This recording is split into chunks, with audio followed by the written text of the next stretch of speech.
Hello everyone, welcome to this session on Microsoft Azure.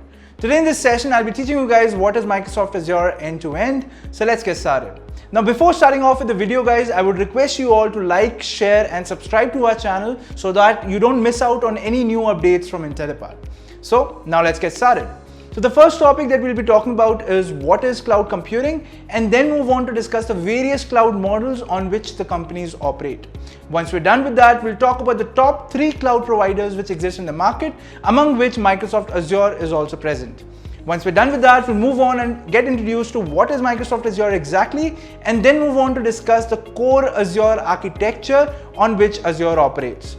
Once we're done with that, we'll move on and talk about what are subscriptions and what are resources, which are a very important part of the Azure operation.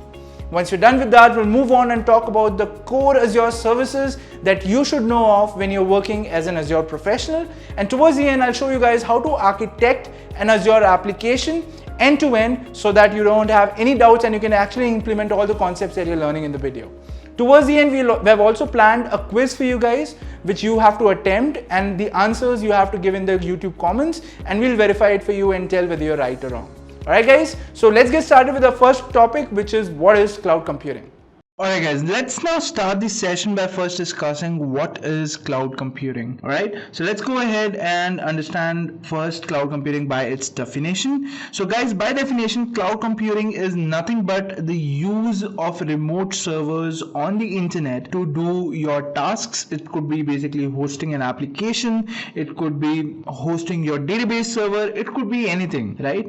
When you use servers on the internet, when you use somebody else's servers on the internet rather than using your own servers or computers, when you use somebody else's computer on the internet, that is called cloud computing, right? And the person or the company who provides you with that kind of server is called a cloud provider. This is a gist of what cloud computing is. Now obviously cloud computing has more things to it, and we will discuss that as we move along. Right now, to give you an example as to how you can imagine how cloud works is like this. Let's say you are a developer, okay, and what you want to do is you want to host an application. So you basically start up a company and you have an idea which is similar to, let's say, Instagram, and that idea is $1 billion idea, right? And what you want to do is you want to start off by just creating the application by yourself. You don't want to hire any people, right? Because you want to keep the cost minimum. So you develop the code by yourself and now the application is ready, but you have to make this application available to the world. So how do you do that? So the first thing that you would have to do is you'll have to buy some servers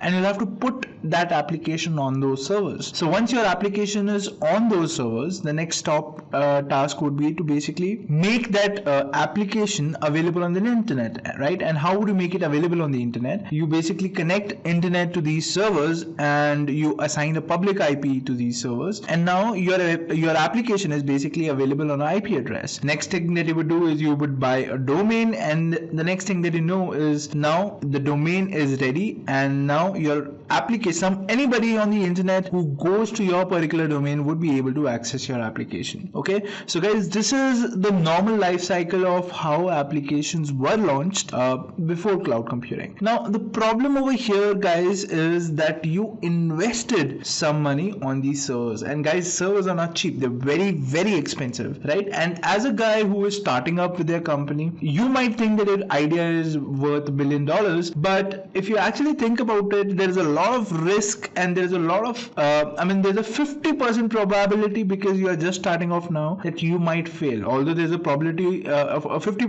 probability that you might succeed as well. But there are a lot of risks that are involved, and there's a lot at stake over here because you're investing a lot of money on these servers, right? So this was the general way of starting up a business before cloud computing emerged.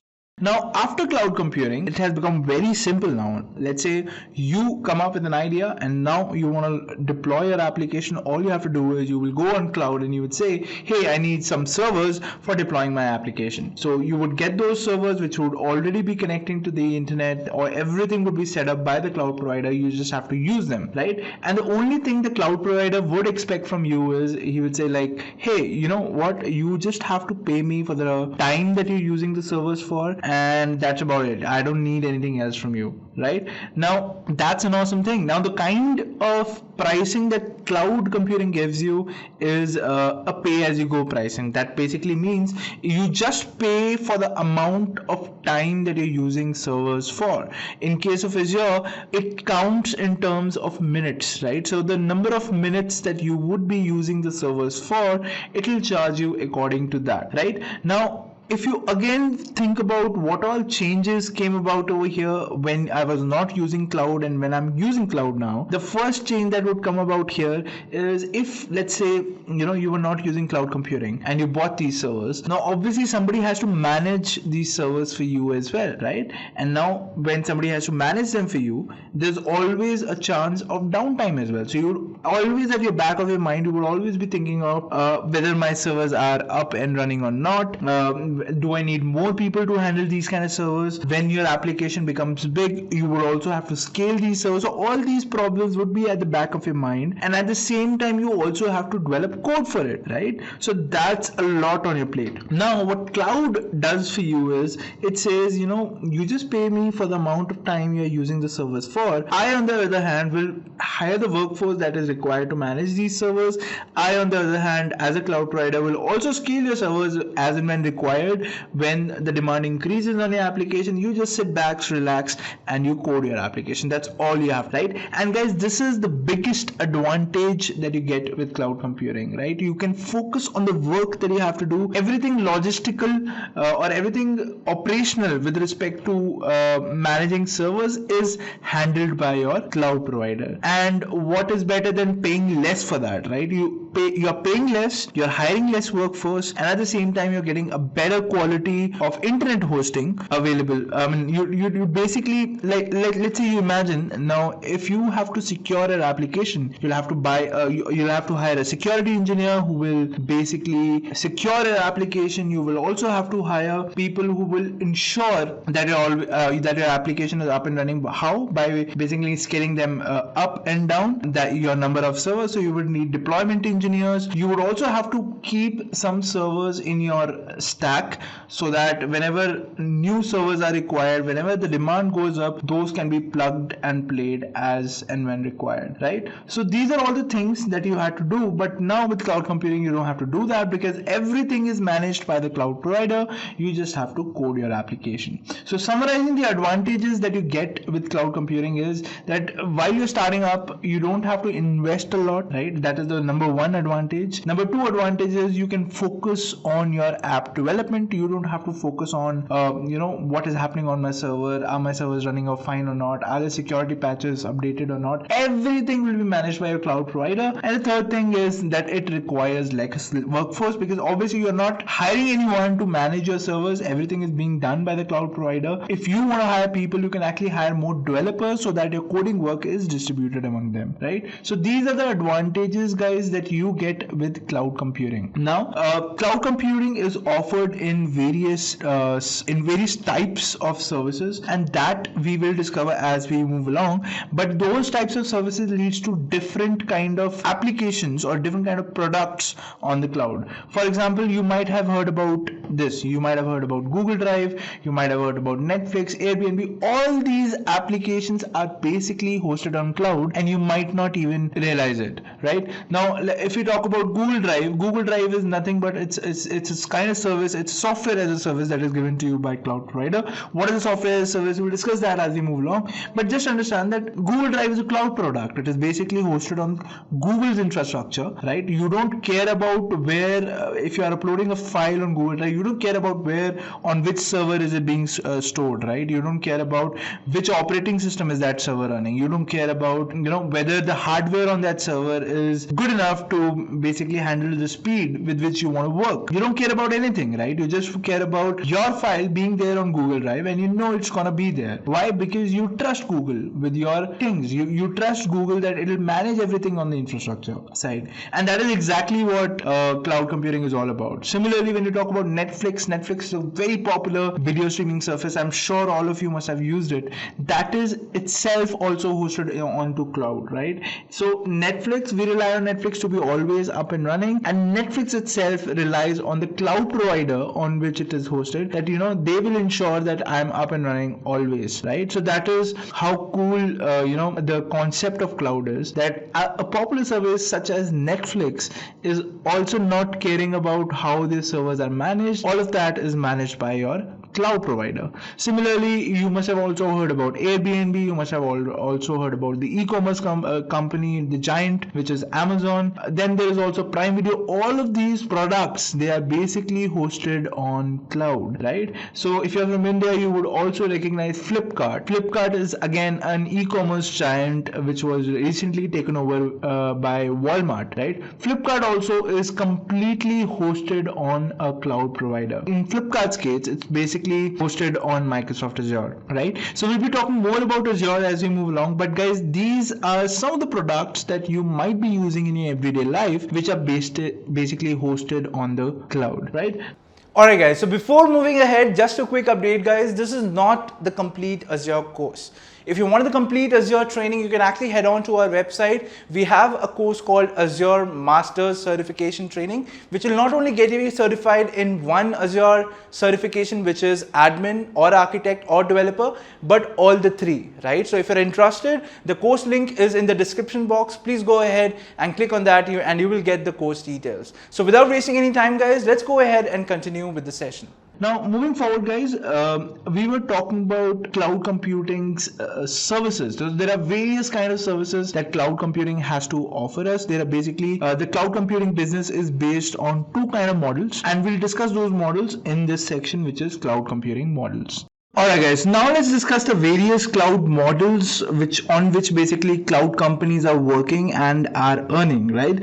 So basically cloud computing gives us two models. The first model is the deployment model and the next model are the service models. Now what are these? Let's discuss them one by one. So guys, deployment models are basically the way you can deploy your application on cloud, right? The various ways you can deploy your application on cloud are basically called deployment models, right? So that's a thing that you choose. How do you want your application to be deployed? How are they deployed? We'll discuss that in a few moments. But first, let's discuss how is it different from service models. So guys, service models are different. Like service models are how do you want your service to be, or how do you want the cloud provider to give you a particular service? Do you want an infrastructure from the cloud provider? Do you want a platform from a cloud provider? Or do you want a software from a cloud provider, right? Now, what does these three things mean? So when you talk about infrastructure as a service, you basically expect that you would be given a machine to work on from the cloud provider. That basically means you will get access to the operating system. In case of platform as a service, what you do get is basically a dashboard kind of thing, where you will not get access to the operating system, but you get access to a dashboard on which you can upload your application and basically see whether your application is up and running, right? So software installation, everything is handled by the cloud provider. And the next thing is software as a service, wherein you do not get access to the operating system, you do not get access to a dashboard where you can upload your code, but what you do get is a software that has been made by the cloud provider, which you can use to cater to your needs. For example, there are various CRM softwares out there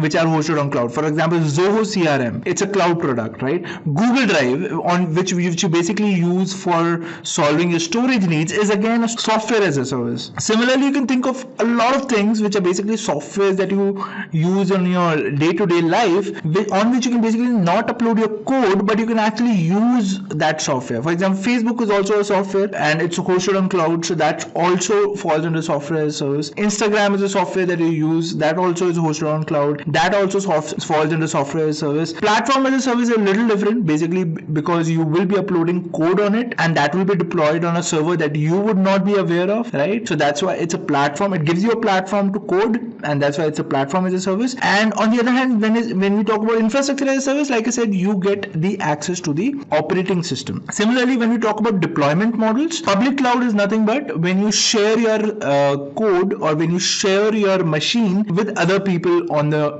network as well.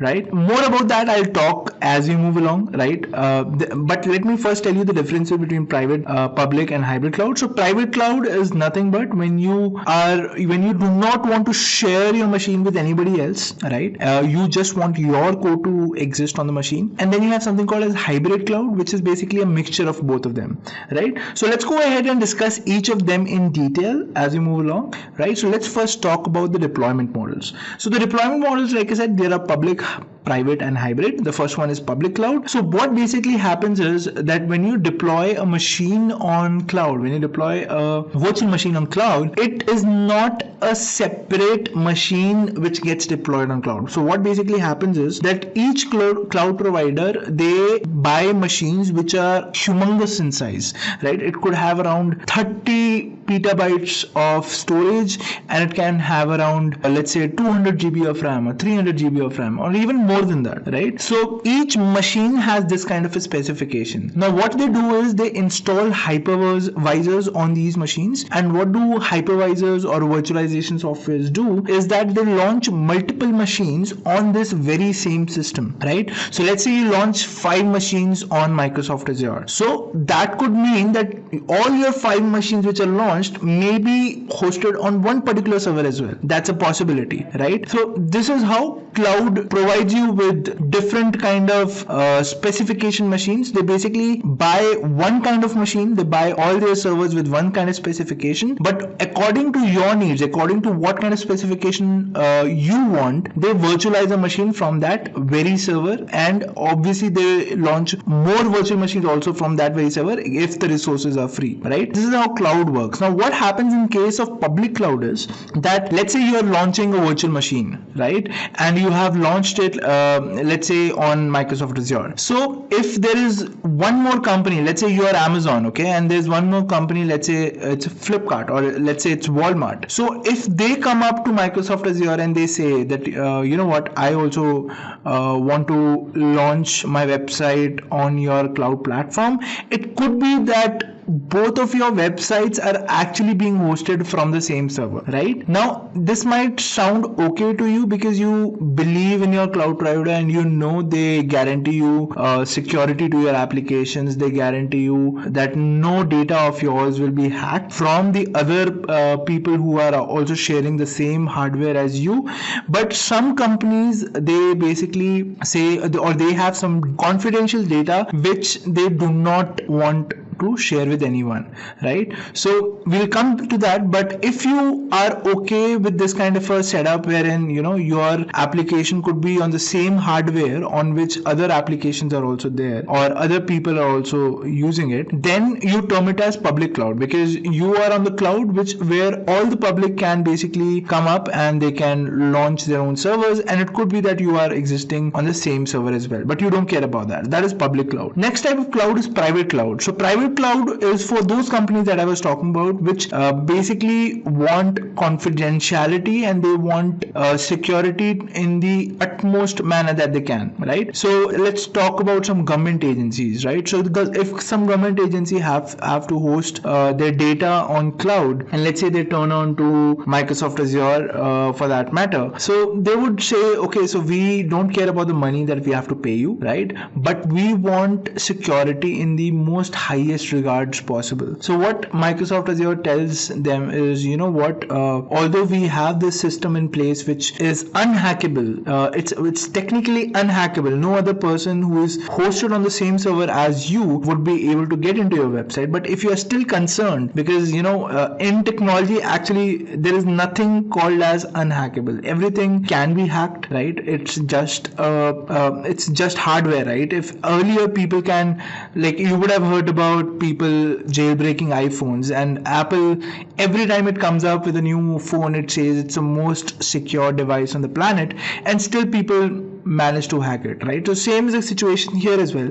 Even though your cloud provider is guaranteeing you that you know your hardware that you own, and if there are other companies also on that hardware, they will not be able to hack into your data. Still, the companies, they do not want to take any chance, so they opt for private cloud. So I was taking the example of government agencies which have very volatile data with them, data which is very, very confidential, so they don't take any risk. They also opt for a private cloud. A private cloud basically means is that they would give you 1 unit of their server for your use, right? You use that server as you own it. No other company will be posted on that particular server. That the cloud provider guarantees you, right? So that is termed as a private cloud. One other way that you can create a private cloud is that you can buy your own servers, right? And you can set them up in a data center.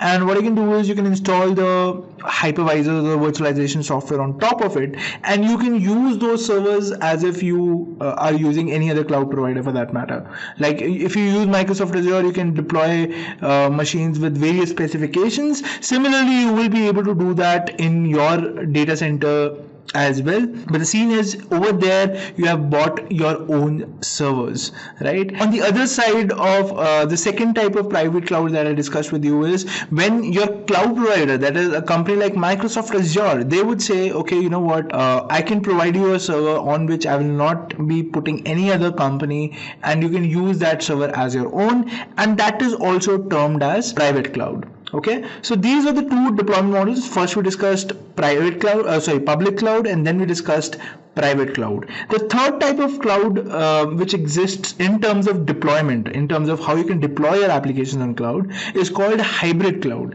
Now what is hybrid cloud? As the name suggests, it's basically a mixture of public and private cloud. Now why would you use a deployment model like this? So one use case that I can tell you guys is, let's say, because I told you private clouds are expensive, let's say you have a distributed kind of an application on which storage is done on one server, the website hosting is, let's say, done on the other server. So what you do is, because your website is already facing the internet, what you do is on the private cloud you basically just store your files, right? And all the confidential data is stored on the private server. On the other hand, the website is actually hosted on the public server, because anyways it has to be exposed onto the internet. And what you do is you create a private connection between your server, that is your website server, and your backend storage, which is basically on private cloud, and then they interact. So it basically gives you an advantage of saving some money, because now your website exists on the public cloud. So if there is anything related to website, anything related, scaling related to website, or anything for that matter, everything will happen on the public cloud. And if there is any extra space or extra resources required on the private cloud, you will actually have to set up a new server which will be storing the extra data for you. You do not have the option of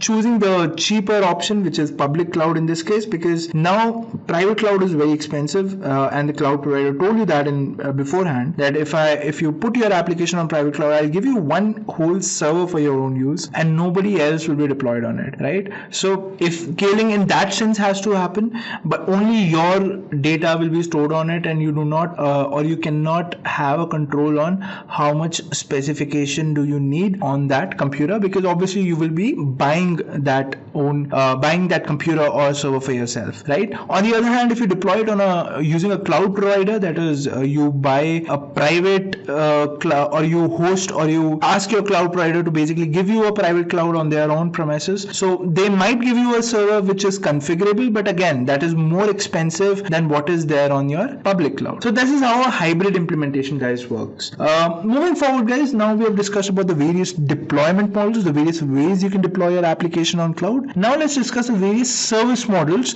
which exist on cloud, right? So we have already discussed there are three kind of services that can be offered to you on cloud. You might get an infrastructure as a service, a platform as a service, or a software as a service. Now guys, infrastructure as a service, like you already know, I've already explained to you guys, when you get access to the operating system, right, of an application or of your server, that is is you can configure or you can install anything on that server of your choice. You can install a database, you can install web applications, you can install any backend applications, whatever you want to install, you can install on it. It's your server, do whatever you want with it, right? That is called infrastructure as a service. On the other hand, when you come as to platform as a service, in that case, they do not give you an access to the operating system. In fact, they do not give you the access to the machine as well. They just say, I will give you a dashboard, you upload your code over there, and I will host your application for you. Let me handle all the operations. Let me install the required software needed for your code. Let me do everything. Let me do scaling. Let me do everything for you, right? So in that kind of a scenario, that kind of a service is called platform as a service, okay? And the third type is software as a service, where we have already discussed that when you get access to a software rather than a platform or the whole machine as a service, you call it as software as a service. And the examples were Google Drive, the examples were Facebook, Instagram, Gmail, anything of that sort on which you do not have the option of uploading your code to host your application. You basically can just use that application. That's termed as software as a service. Now moving on forward, guys, let's talk about who provides these kind of services. Right now, this was cloud in general, right? But today's session is about Microsoft Azure. So how does Microsoft Azure fit into this kind of a story? Let us explore that. So guys, the top three cloud providers in the whole world are basically AWS, and then you have Microsoft Azure, and then you have Google Cloud. So all these three companies, they provide the cloud business model on their own infrastructure, right? So every concept that we studied is provided by these three cloud providers. And let's put it out there that AWS is the most used cloud provider in the world, right? It's the top cloud provider with the largest market share, but that does not mean that Microsoft Azure and Google Cloud a little less operational or are not that great as AWS. It's just that AWS was launched way back in 2006,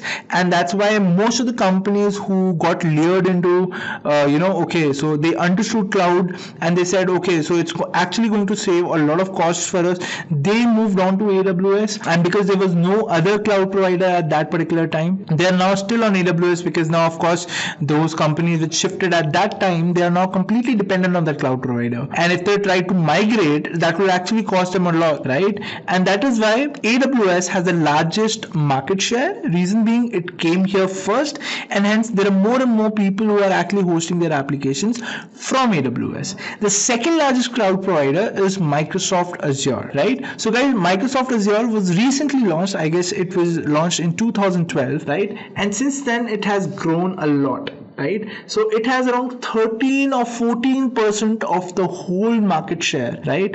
Of the whole cloud paradigm, and it is growing exponentially every year, right? Why are we studying about Microsoft Azure? I will give you a lot of facts, in the upcoming slides. But what I want to point out over here is the growth of Microsoft Azure is more than the growth of AWS, right? So at the growth rate at which AWS is growing, Microsoft Azure is growing at a triple speed than the growth of AWS. So that just shows that people have started adopting Microsoft Azure, people have started using Microsoft Azure, but that does not point that people have stopped using AWS. That basically means now the shift that I see in the industry right now is everyone wants their application up and running. They do not want any discontinuation in the business processes which are running 24/7 in their organization. So for having that kind of availability, so basically SLAs, when you deal with SLAs are basically service level agreements. So when companies, they get in partnership with cloud providers and they say, you host our our servers for us, they also sign service level agreements where the cloud provider says, this is the amount of guarantee that I can give you, that your servers will be up and running. So the SLAs are usually 97, 98, 99%, which basically means your cloud provider is guaranteeing 99% of your uptime throughout the life cycle that you will be on that cloud provider. But companies, they still do not like the number 99. They feel, why should I take a risk for that 1%? So what what they do is they actually rely on other cloud providers as well, right? So if let's say your application is hosted on Microsoft Azure, and what you want to do is your Microsoft Azure is saying, your application is going to be up 99% of the times. So what you do is you replicate your architecture and you deploy it on a secondary cloud provider as well, because whenever your cloud provider will be down, let's say your Microsoft Azure cloud computing service goes down, right? So if that goes down, you at least have a backup which will serve as your main website again, or your main application again, which is hosted on some other cloud provider, and hence even if Microsoft Azure is down, your other cloud provider does not get affected, right? And hence your business still continues. So this is a shift that I'm seeing in the industry, that people are not only on cloud, but they are now on multiple cloud providers as well, so that their application never go down. So guys, like I said, the three top cloud providers are AWS, Microsoft Azure, and Google Cloud. But now let's go ahead and talk about why are we learning about Microsoft Azure today. When I mentioned that AWS is the largest cloud provider in the market, why am I not studying about AWS? Why am I studying about Microsoft Azure? So let me go ahead and tell you guys why, right?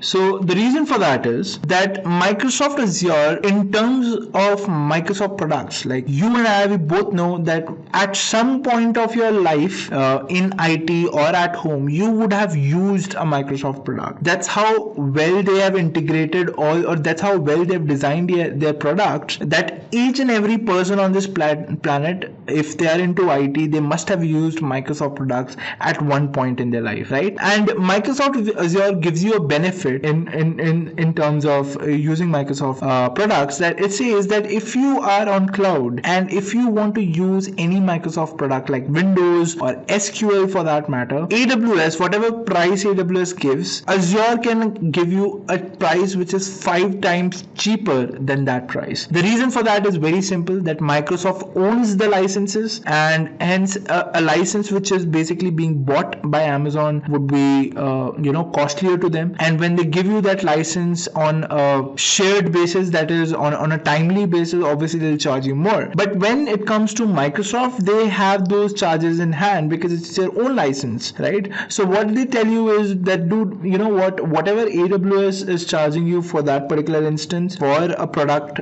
for a software which is by Microsoft, which is running on that server, I'm going to give you that same server in 1/5 of the price. So this is the first advantage that you get with Microsoft Azure, that if you are into Microsoft products, if your application is using any kind of Microsoft product, you will find it 1/5 of the price when compared to AWS. The second thing is that if you have Microsoft licenses, now obviously if you are, let's say, in a business and you are using some Microsoft software, you obviously would have bought some licenses. And when you want to go on to cloud, you do not want to pay for the licenses as well. You just want to pay for, let's say, the server that you're using. Why should you pay for the operating system when you have actually paid for that operating system before, when you purchased it for your office laptop or your office server, right? So what you can do is, or what option Microsoft Azure gives you, is the bring your own license option. So you bring your own license, you give the license key to them,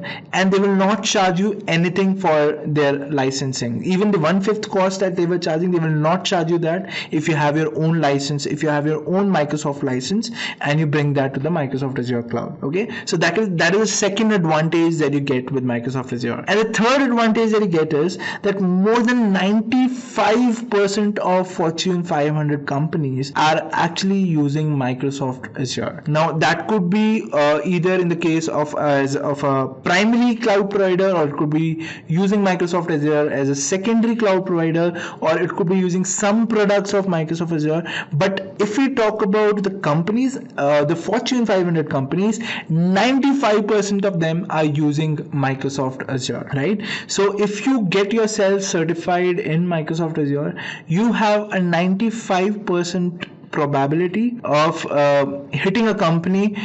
If you go to 100 companies, you have a 95% chance that you will be actually landing up in a company which will be using some kind of a Microsoft Azure service, right? So that's a pretty huge number, and that actually gives you a higher probability of getting a job as well in these Fortune 500 companies. So guys, these were the three main advantages as to why Microsoft Azure is being preferred by businesses for their work, right? And that's why companies have now started to shift to Microsoft Azure as well, and that is why it is seeing such a huge exponential growth rate when compared to AWS. Now that you know why are we learning Microsoft Azure, the reason for that is obviously the chances of getting yourself a job in Microsoft Azure is more, right? Now let's move on and talk about what exactly Microsoft Azure is, right?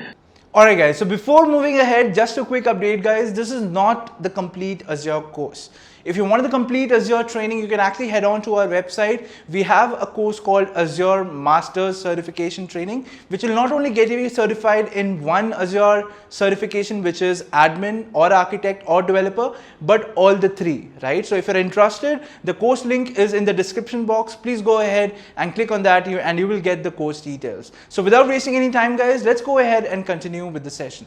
So guys, Microsoft Azure is basically a cloud service which is developed by Microsoft, right? It is owned and managed by Microsoft, and it offers you its services in a pay-as-you-go model, and it is the second largest cloud provider in the world, right? So this is what Microsoft Azure is. So whatever I've taught you with regards to the concepts of cloud, all of them are given to you by Microsoft Azure, right? Along with the advantages that I told you, all of that you get with Microsoft Azure, and all you pay for that particular service is based on the number of minutes that you're using its services for, right? That's how amazing cloud is, and that's how amazing even Microsoft Azure is, right? Now let's move forward and talk about how Microsoft Azure basically works, right? So we have discussed enough about what cloud computing is, what is Microsoft Azure. We are all clear with that, why we're using it, why we're learning it today.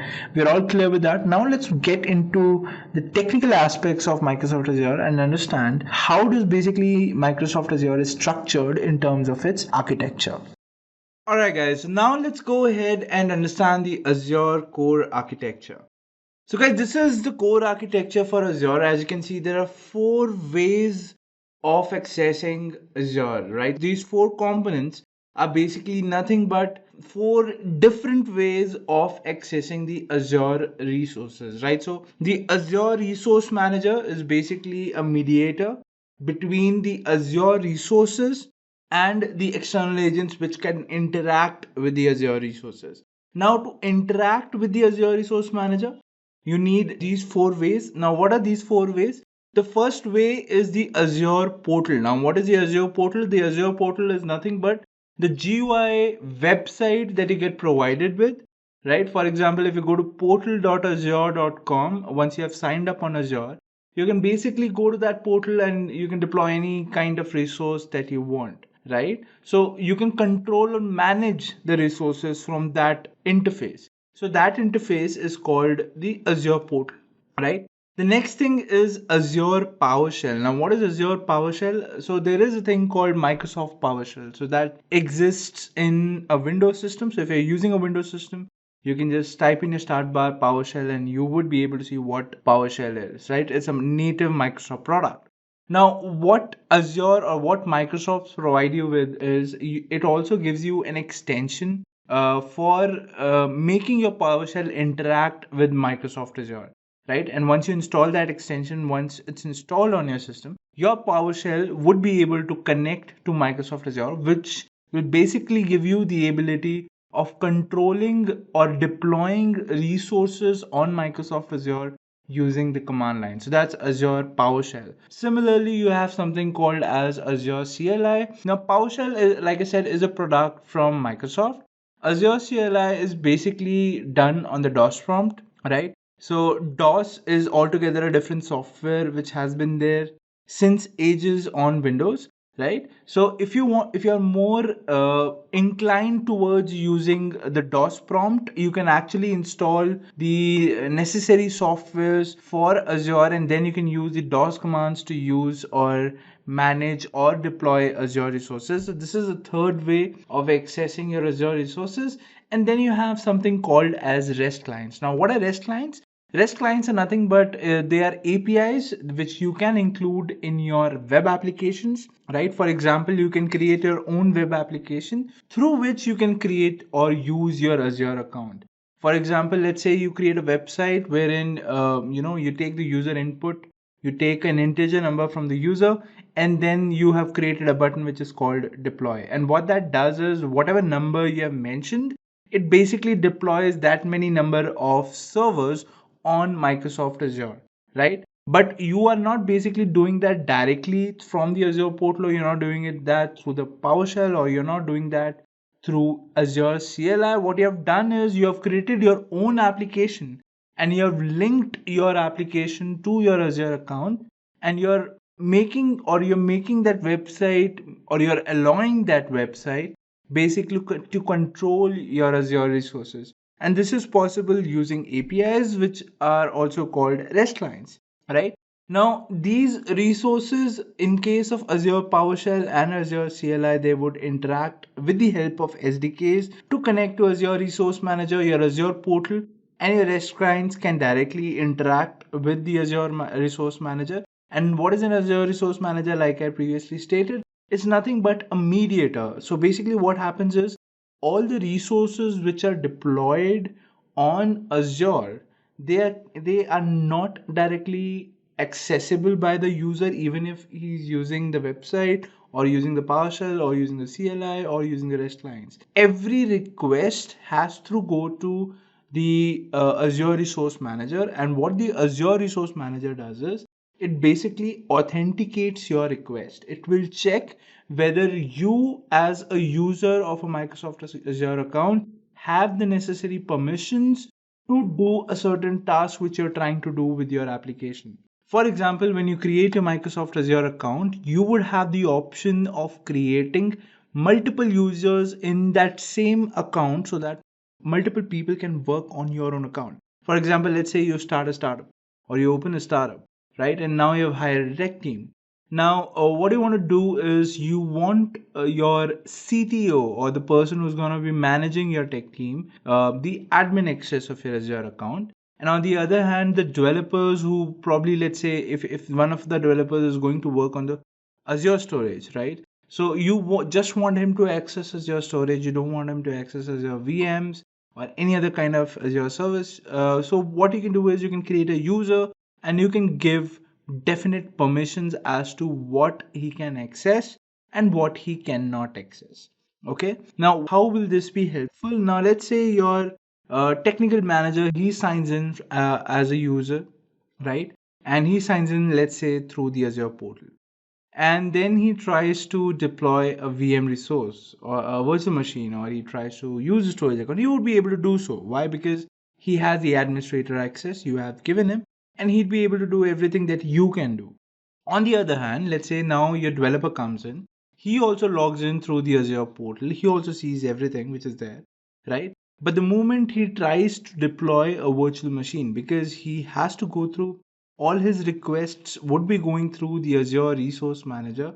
When the Azure Resource Manager authenticates this guy and sees whether he has the permissions to launch a virtual machine or not, basically the authentication fails. So the authenticator will basically say, no, this guy does not have that permission. So Azure Resource Manager will not take your request forward. It will basically revert you back with the error message saying you do not have the sufficient permissions to carry out this task, right? And this is the sole reason we need a mediator between our Azure resources and the various ways through which we can use Azure. Now, this would be the same case with Azure PowerShell. This would be the same case with Azure CLI. When you use Azure PowerShell with your Azure account, you obviously have to enter your credentials. In case of a developer, he will be entering his credentials that you have given to him, right? and those basically just have the access to the storage. And again, you would also get the same kind of message in Azure PowerShell. Similarly, you will get the same kind of message in Azure CLI and even in the REST lines, right? So when you connect your website to your Azure account, again, you will get a key and a secret access key, right? Or in other case, what you'll have to do is you'll have to include some metadata on your server on which you're hosting that website, and that metadata would basically authenticate you to the Azure account. So for every user, you get a different kind of credentials for your metadata. In case of a developer, you will get a different set of credentials, and those credentials would basically, when they'll be authenticated, they would get, or they will inherit the same properties or the same permissions that the developer account has. And accordingly, your Azure Resource Manager will authenticate and check whether do you have the required permissions or not, right? And accordingly, you would be able to do the operations. So guys, summing up, or just revisiting what we just studied. So there are basically four ways to access Azure. You have Azure Portal, Azure PowerShell, Azure CLI, and you have REST clients, right? All of these, they interact through the Azure Resource Manager, and the Azure Resource Manager, based on what kind of permissions you have, it basically routes your request to the necessary service and carries out the task for you, right? So this is a gist of how Azure works in the backend. Now let's move forward and talk about the front end, the middleware, and the services, right? So the front end, as we discussed, there were four ways of accessing Azure services, which were, this is the Azure portal, this is the Azure PowerShell, this is the Azure CLI, and then you have the REST lines. The middleware was nothing but it was the Azure Resource Manager. We'd be discussing that. And then you have the services that we'll be discussing in a few moments, right? So let's start off with the front end part, the front end components. So what is the Azure portal? So guys, the Azure portal looks something like this, right? So it's a GUI component that you get on your web browser. And on your web browser, you can basically, you can see on the left hand side, you have things as all resources, you have web apps, you have SQL databases. You can just select the service that you want, and you can subsequently launch it. We'll be discussing more on this as we move along. I'll be showing you guys the portal.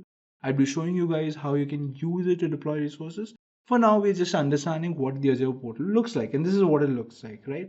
On the right hand side, you get all kind of widgets. So these are widgets, these are called widgets, which show different kind of information, right? So you'll have the option of including these widgets on a dashboard. More on this we will talk as we move along in the session. So guys, this was the Azure portal. This is the Azure PowerShell. So I told you guys, Microsoft has launched its own command line, which now comes with Windows integrated, which is called PowerShell. If you want to use that PowerShell with your Azure account, what you'll have to do is you'll have to download some libraries, which will help your PowerShell to basically connect to Azure. And once you do that, you would basically see something like this, Windows Azure PowerShell.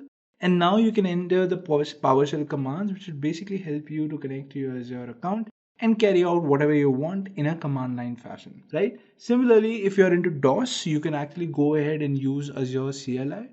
So DOS commands are different from PowerShell, and there could be a scenario wherein you're better at DOS commands than your PowerShell commands. And if that is the case, you can actually go ahead and just install the libraries for Azure CLI, and then you can actually use it in the DOS environment, right? In this case also, if you want to manage your Azure resources like you were managing it through PowerShell, through command line statements, you can do a similar kind of way in Azure CLI as well. But the commands that you'd be entering over here, they'd be more in line with DOS commands. On the other hand, when we talk about PowerShell, we would be using PowerShell commands to control Azure in that case. Okay, so this was Azure CLI, guys. And the last topic is REST clients. So REST clients, as I already told, these are nothing but APIs that you use on your website. So you'll have to authenticate them using the metadata credentials, and these credentials would be available for all the accounts that are created under a root Microsoft Azure account. So each credential would be different from each other based on if there are more users. For example, in our case, we created a user for our IT manager, and then we created a user for a software developer. For our software developer, we just gave him the storage access. For our IT manager, we basically gave him the administrator access. So when they put their credentials down in the code of their web application and they try to connect to Azure, based on the permissions that they have, they would be able to access the resources. In case they do not have the permission, you will get a corresponding error to that this particular user does not have the necessary permissions to access that particular resource. Alright guys, so these were the front end components of the Azure core architecture. Now let's talk about the middleware, the component which basically acts as a mediator between your touch points, that is your front end components, and the core components, which is the Azure resources. So it acts as a mediator, the Azure Resource Manager. So Azure Resource Manager, it basically helps you to deploy and manage the Azure resources, right? It also helps you to organize resources in Azure. For example, it will help you in grouping resources together. Let's say I'm launching a web application, okay, and I'm also at the same time launching some other application. Let's say I'm also launching my Android app backend service. So what I can do is, let's say if I'm launching a web application, I would need certain components. I would need, let's say I need a separate storage for my web application, right? So I can create a storage account, I would create a web app, and then I would create a database server. Now if I create it just like that in Azure, and you try to see all the resources, you would not be able to make out as to which resources are there for my Android application and which resources are there for my web application. What you can do is, probably you can define a nomenclature, and then you can say, probably you can name your instances like, let's say for Android database, you can say Android underscore database. For your web application, you can say web app underscore database. So that's one way of sorting it out. But Azure Resource Manager makes it easy for you. How does it make it easy? It basically gives you the ability to create groups, right? So if you're creating one kind of an application, what you can do is you can create a group, and inside that group, you can basically just map the resources or launch the resources that are specifically there for that particular application. For example, for a web application, I can launch all the resources that I want, and I can group them together in the web application group, right? I can name the group anything. It's just like a folder, guys. If you were to understand it more simply, understand it's just for sorting out resources. Let's say you have a desktop full of files, and those files are PDFs, TXTs, and doc documents. So what you can do is you can just create 3 folders, and inside those 3 folders you can put your doc folders. Inside the PDF folder you can put PDF files, and inside the text files you can put the text files, right? So this is the way of sorting on your desktop. Similarly, if you want to sort your resources in Azure, you can use the ability of creating resource groups using the Azure Resource Manager, right? And at the same time, the third point or the third feature of Azure Resource Manager is it authenticates, it checks what all permissions you have, and based on that, it gives you the ability to control your Azure resources, right? So it also authenticates your calls to the Azure resources, and only through the Azure Resource Manager would your calls go, and if they are accepted by the Azure Resource Manager, only then they will be forwarded. Otherwise, they would be rejected and you would get an appropriate message for that. All right. So guys, this was all about the Azure Resource Manager. So I was talking to you about what a resource group is. So as you can see, let's say this is a resource group of mine. And what I want to do is I want to group all these 3 resources. So my VM instance that I launch, that is termed as a resource. If I launch a web app, that is also termed as a resource. Don't worry if you don't understand what is a virtual machine, what is a web app. I would talk more about this as we move along in the session. But for now, understand that any service in Azure, any instance that you launch in Azure, that is basically a resource, right?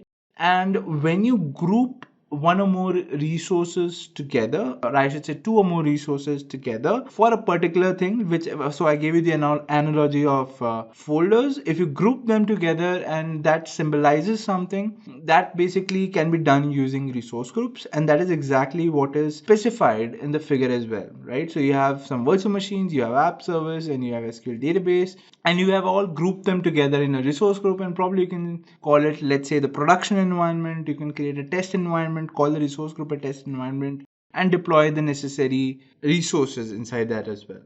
Alright guys, so before moving ahead, just a quick update guys, this is not the complete Azure course.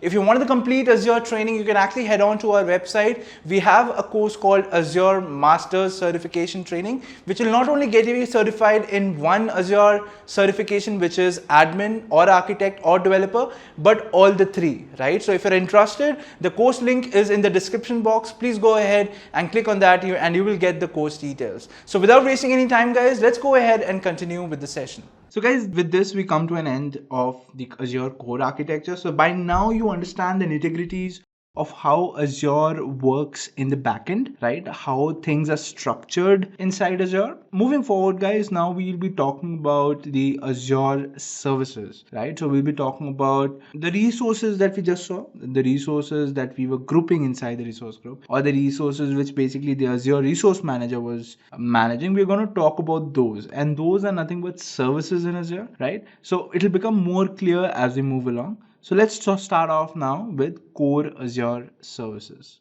Alright guys, so before starting off with the services guys, there's again a simpler way to understand all the services in Azure. What Azure has done is, let's say there are around 300 plus services in Azure, right? Now, it is difficult to actually remember all those services or to basically know how one service is different from the other. So what Azure has done is it has actually divided its services based on what the services does or what the services do, right? So the major sections that it has divided its services in are these, right? So these are not all the sections that Azure gives us the services in, but these are all the important sections or the important domains in which Azure provides you services. And as a cloud engineer or as a Azure engineer, when you'll be working in companies, mostly you would be working on services which are included in these domains, right?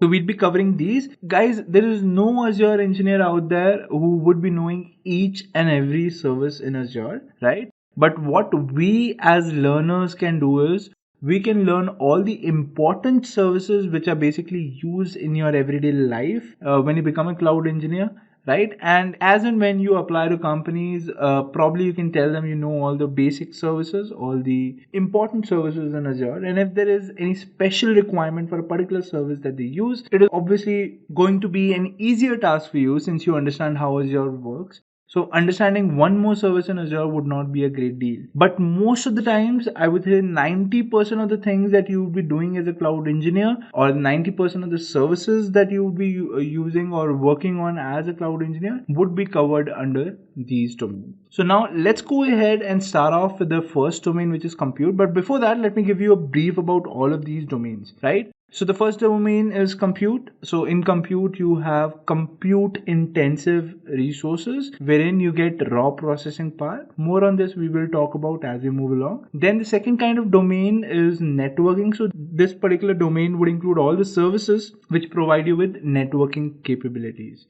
right? Then we have the storage domain, which basically gives you all the services in Azure, which can basically give you the capability of storing some files, right? And obviously there are a lot of services in storage, and each service is targeted at a different kind of use case. So we're going to discuss some of the storage services in Azure, which are very prominent. Then you have services related to database and analytics, right? So if you want to store textual data, which also you want to analyze using graphs or using flowcharts, right? You can do that in Azure in the domain database plus analytics. Then our next domain comes out to be AI and machine learning. Now this is a very important domain, guys, and I've seen actually people who are data scientists, people who are researching on data science. So basically when you're working on data science or when you're working with AI, you need a lot of computing power, right? Now, the good thing about cloud is that it offers you a pay-as-you-go model, which basically means you only pay for the time you use the resources for, right? And nobody can afford a a high spec machine, if you need an i7, an octa-core processor, and a 32 GB RAM, it's very difficult for a layman to get hold of such kind of a machine. So what researchers and what data scientists can do is they can actually launch a machine on Azure with a similar spec that they want for their use case, use it for the time they want, and shut it off. And you'll be charged as low as around 0.05 or $0.06, I guess, for if you use it for around half an hour or so, right? So I guess half an hour or 45 minutes should be enough if you want to do a POC, or if you're even into researching, or if you're into testing. I guess this would be the cheapest option for you, rather than getting a full-blown server or a full-blown laptop with high specs and all. That will be more expensive for you. So it's better if you use services from cloud for your compute intensive needs. But that is not it. What you get in AI and machine learning domain is you get a pre-built dashboard kind of a thing. So you don't have to feed in algorithms. Everything is pre-built in Azure. You basically get a drag and drop kind of a functionality when you're particularly using Azure ML, because I've used that. I'm telling you, it's pretty drag and drop. If you compare it with its counterparts, let's say if you want to do a regression test in R, you would actually have to write a long script to do a particular thing. But the kind of services that Azure has launched, for example, like I mentioned, Azure ML, all you have to do is drag and drop and you can get your results, right? So that's how convenient it is, and that's why people are more and more, to save their time, to save on their costs, they're actually using the AI and machine learning capabilities of the cloud. And in particular, we are talking about Azure. So Azure also has AI and machine learning services, which also we will be discussing as we move along in the session, right? Then the next domain is identity. So identity domain would basically include services which will help you in authenticating users. It will help you to basically get the metadata credentials that we discussed earlier for your website. So all the authentication part, the authorization part, whenever you want to give specific permissions to particular users, all of that can be managed with the identity services. And lastly, we would be discussing the domain which is management, which would basically include services such as monitoring. It would include services such as infrastructure as code, right? Don't worry about these big words, guys. As we move along, everything will be clear. But without wasting time, let's jump on to our first domain, which is compute, and let's understand what are the different services that we're going to understand in that, right? So in compute, guys, you basically have four prominent services. You have virtual machines, you have function apps, you have app service, and then you have the Azure Kubernetes service. So the first service that we're going to discuss about is the Azure Virtual Machine service.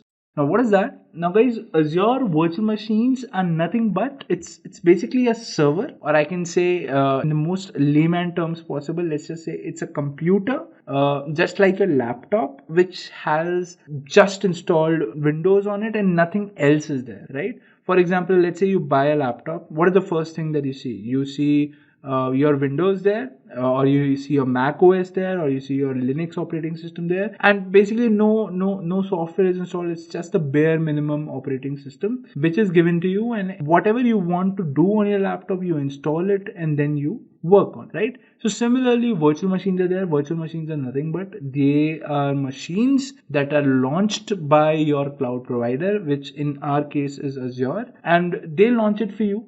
So you don't have to worry about where are they getting it from. They launch it for you, and what they do is they give you the remote access to it, right? So it's basically like working on your own laptop, but working on it from a remote location. So similarly, you get your own machine on Azure, which is freshly made, right? You have a fresh operating system on it. There are no softwares installed, and whatever you want, you can install on this particular server.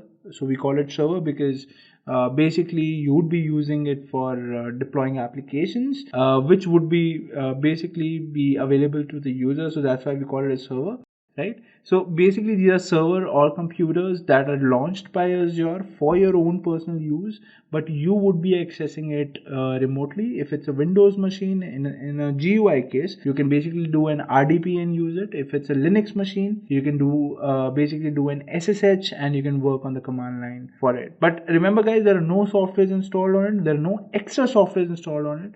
So anything that you want this server to do, for example, let's say you want to create a database server, you can just install database on it and it'll be ready, right? And it'll be ready for accepting requests for the database service. If you want it to be a web server, you can basically install Apache, PHP, etc. And then you can put your website on it. It'll become a web server. Anything and everything that you want or that you can do on your laptop, you can do on virtual machines. So this is what Azure Virtual Machines is, guys. Now, the next kind of service is similar to virtual machines, but it's actually an advanced version of virtual machines. So what are function apps? So guys, function apps is like I said, it's an advanced version of virtual machine in which you do not get the access of the operating system. Okay, so let me give you an example. For example, let's say you are, let's say, doing some work on a website, and that website basically, let's say, does processing for you. For example, let's say you are on Facebook, and what you do is you upload a profile picture, and once you upload a profile picture, let's say you want to crop that profile picture to a particular size, and then you want to upload it as an image on your Facebook. So what will happen? So you will upload your image on the Facebook app. You will do the cropping part. Let's say you want to add a filter as well. You add that filter and then you click on save, and then you want it to be uploaded as a profile picture on your Facebook, right? So there is a minimum amount of processing that would have to be done on your image. Some processing has to be done on your image, right? And basically how that works is that processing is actually not done on your phone or on your computer on which you're accessing Facebook. That is actually done on the Facebook servers. But the way they handle it is they basically would have a web server in place. They would separately have a database server in place which would be interacting with your web server. And for the processing, they have a separate server. Okay, and that separate server is basically called a backend server. And what does that backend server do? All the requests which comes in, it basically processes it and gives out the result. That's the sole job of a backend server. And why is it separate? Why is it not integrated with the web server? The simple reason for that is, let's say there are 100 users who are using your website, right? And they're constantly exploring your website, going through the UI, doing uploading images, doing processing and everything. Now your backend component is doing the image processing, and the front end component of yours, which is the website component of yours, is basically serving the website to the users, right? So there are two tasks happening over there, and let's say any one of them, they get overloaded with some work, right? That would hamper the performance of the second component. Let's say there are more users on the website, right? So obviously your web component or the website component of your server would require more processing power. So let's say it takes up 60% of the processing. And let's say what happens is all these people who came in, they upload their profile pictures and they put some filter on and they now want to process it. So one thing is your server is already busy serving these 100 people your website, and the CPU mark is at 60%. Now because of the processing load which is coming onto your backend component, that also requires around 80% CPU to work efficiently. But now because 60% has already been taken by your website server, there's only 40% left. So what will happen in this case? Your server will inadvertently become slow, right? It'll become slow, and it might even crash in case a deadlock situation happens, right? And this was usually the case when we were not aware of distributed computing. But nowadays what happens is we are dealing in a world where we cannot afford downtime, and that is the reason everything has been distributed, right? So if there is more load on my backend server is going to handle it. It will not hamper the performance of my website server or my database server. So every software component is now distributed. And why are we discussing this? We are discussing this because we are talking about function app. Now what is a function app? Function app is nothing but a backend service on which you do not have to deal with the operating system like you do in virtual machines. You do not get an access to the operating system. You cannot install any kind of software on it. Whatever you choose, let's say you have an option of choosing what kind of backend code you want to run on the function app. Let's say your image processing, whatever code you have written for the image processing app, let's say you have written it in Python. So when you will be deploying a function app, what you'll be choosing is what kind of code would I be uploading on the function app.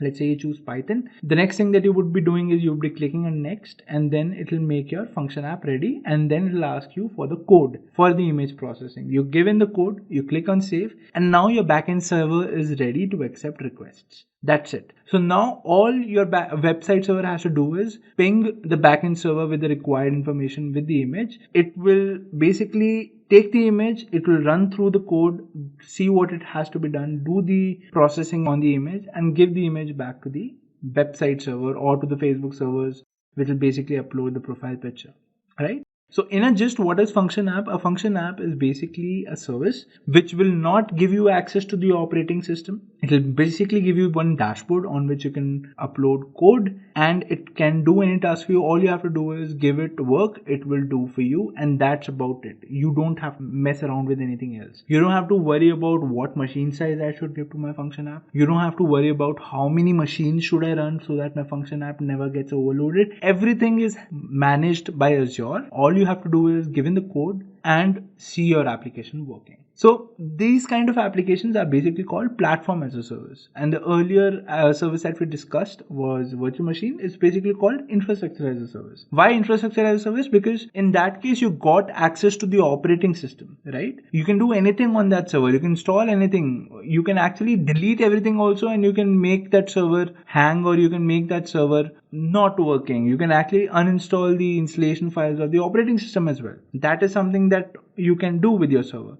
But what will happen is it will not cause any harm to Azure. Basically, you would not be able to use the server, and in the far end time, you'll basically have to delete it because it won't be usable. That's the most extreme thing which could happen. But the case with function app is because it's a platform as a service, it's giving you a dashboard on which you can upload code, and hence it's a platform, right?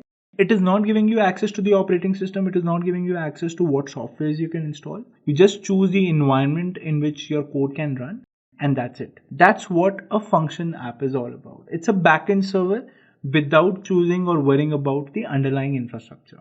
Moving forward, the next service that we have is app service. App service is yet another platform as a service kind of resource that we have in Azure. And what you can do with app services, you can basically launch or deploy websites. Now, you would be wondering that in function app also I can just give my code, and probably I can give my website code and it will deploy the website for me. No. Your function app can only give outputs based on the inputs. It cannot deploy a web application for you. If you want to deploy a web application, you would have to use app service. In app service, you would find a resource called web app. You'll have to deploy that. And on that, you will basically get again a dashboard. Since it's a platform as a service, you will again get a dashboard where you will be able to upload your website files. And once you do that, once the process is finished, you will basically get a link. And if you click on that link, you can see your website, right? So again, we did not get access to the operating system. We do not have control on what softwares are installed. The basic way the app service works is, or in our case, since we are discussing about websites, our web app works is, it'll ask you what kind of code is your website written in. Let's say my website is written in Node.js. So I'll just select Node.js and I'll click on next. And the next question they'll ask is, do you want to auto scale when the CPU increases or when the memory is low? Do you want to auto scale? You will say yes, I want to auto scale. You'll click on next, and it does everything for you. And at the end, what you get is again a web UI on which you will have a button called upload, on which you just have to upload your website and everything would be set for you, right? There is also an option to just directly mention the GitHub link. It'll pull the code from GitHub and it'll deploy whatever code was there on GitHub. But the keyword here is it deploys application for you in function app. So this is a very tricky thing, that what is the difference between function app and a web app? So function app only does the backend tasks for you.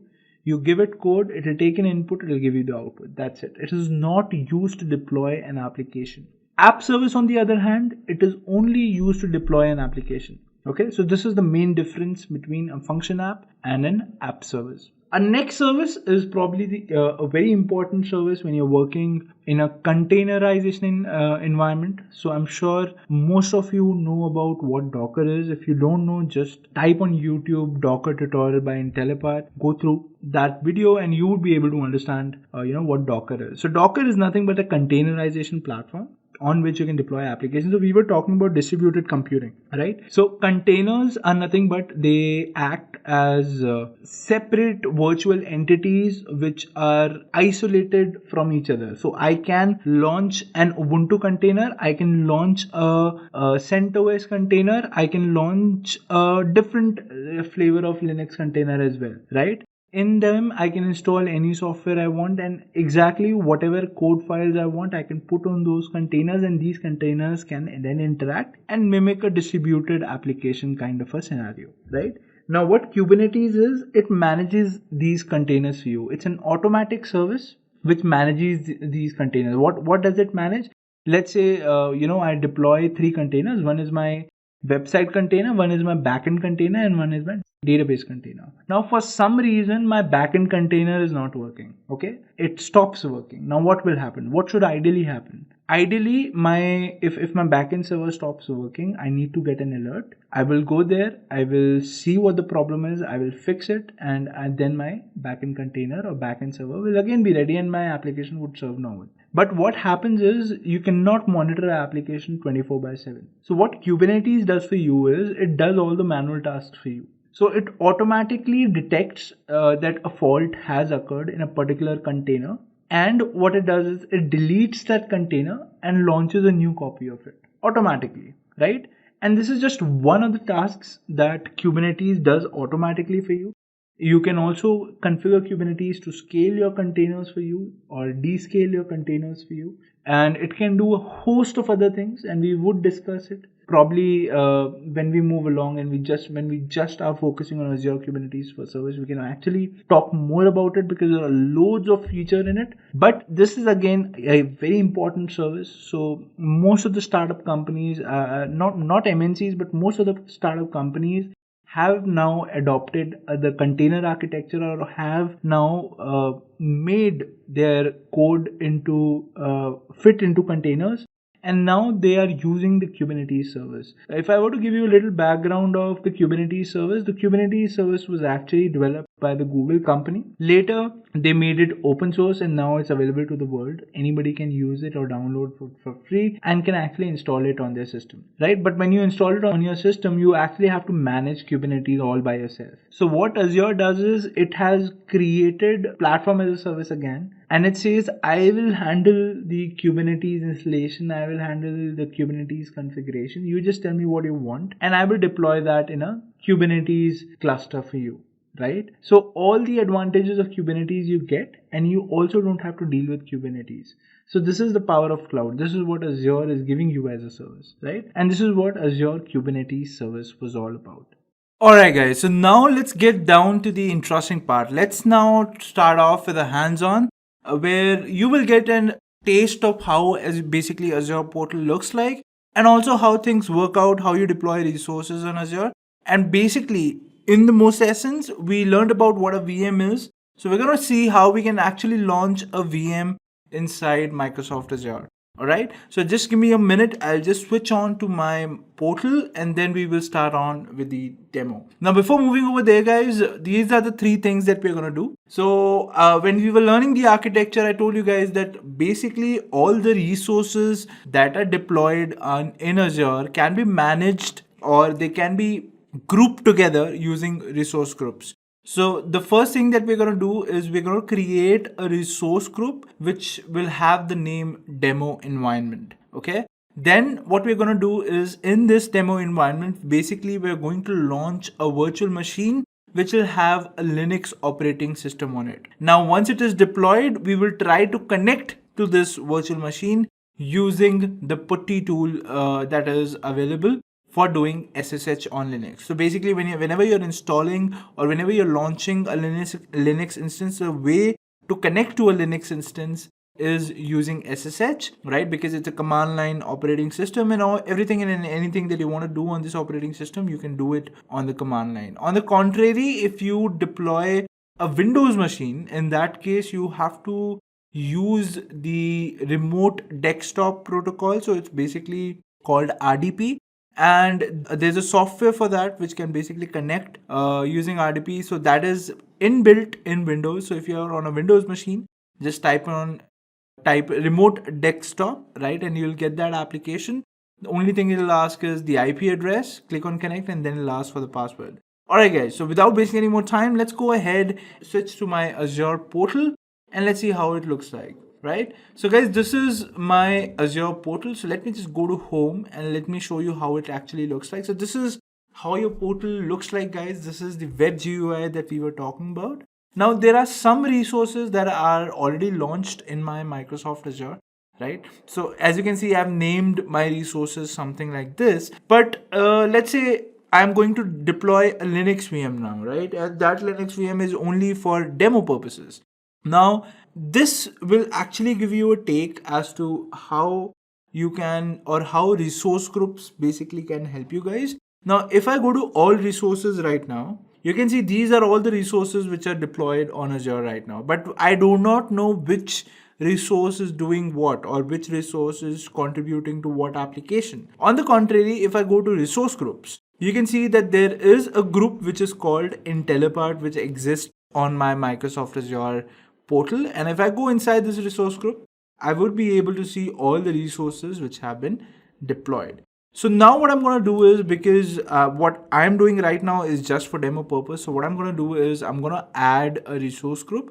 So let me just click on add, and let us create a resource group by the name demo environment. So I'll type in demo -env, right? And let's say the region that we have to choose, always choose a region, guys, which is nearer to you. So what do you mean by region? So region basically means, now Microsoft Azure is so huge that it has deployed, or it has set up its data centers in different countries. The reason they have done so is because let's say you have your application in, or you have a startup and you have actually started it up in, let's say, India, right? And your application is actually only accessed by the Indian audience, right? So that's whom you cater to. So what you can do is, rather than deploying, so it makes more sense to deploy your application or your website on in a region which is nearer to your audience, because in that case, the internet routes, it'll be far lesser when you compare it with launching your application in some other country. For example, let's say we launch this resource, or we create this resource group in let's say US, right? But my target audience is basically in India. Now what is going to happen? Now when my target audience is in India, and let's say I'm going to the Intellipaat.com website, that is my application, every time the data is being fetched from the US and it is being transferred to the Indian servers, and then from your ISP you are getting the data on your system. Now, if we were to make, or if we were to deploy our application in India itself, what will happen is that the distance that the data has to be data will cover will be less, and that will significantly increase your response time of the website, right? So that is why choosing a region is very important. You can choose any region you want, but I would suggest you choose a region which is more nearer to you, right? So in our case, let's scroll down and see if we have any region which are nearer to me. So I can see that we have a region in India which is called South India. So let us select that, right? All right. So now the region that my resource is getting deployed is in South India, right? So that's what I've selected. The name that I've given is demo environment. And now let's go ahead and click on review plus, right? So this is what is going to happen. The subscription is going to be pay as you go. If you are under free tier, you will see free tier. The resource group, this is the name that I've given, and the region on which this is being deployed is South India. Let's click on create. So now my resource group is being created, right? And if I do a little refresh over here, I can see that my demo environment resource group is present here. Now what I want to do, the next step that I have to do, let me just go back to my slide, is to deploy a Linux VM in this demo environment resource group. So let's do that. Let us come back to our Azure portal.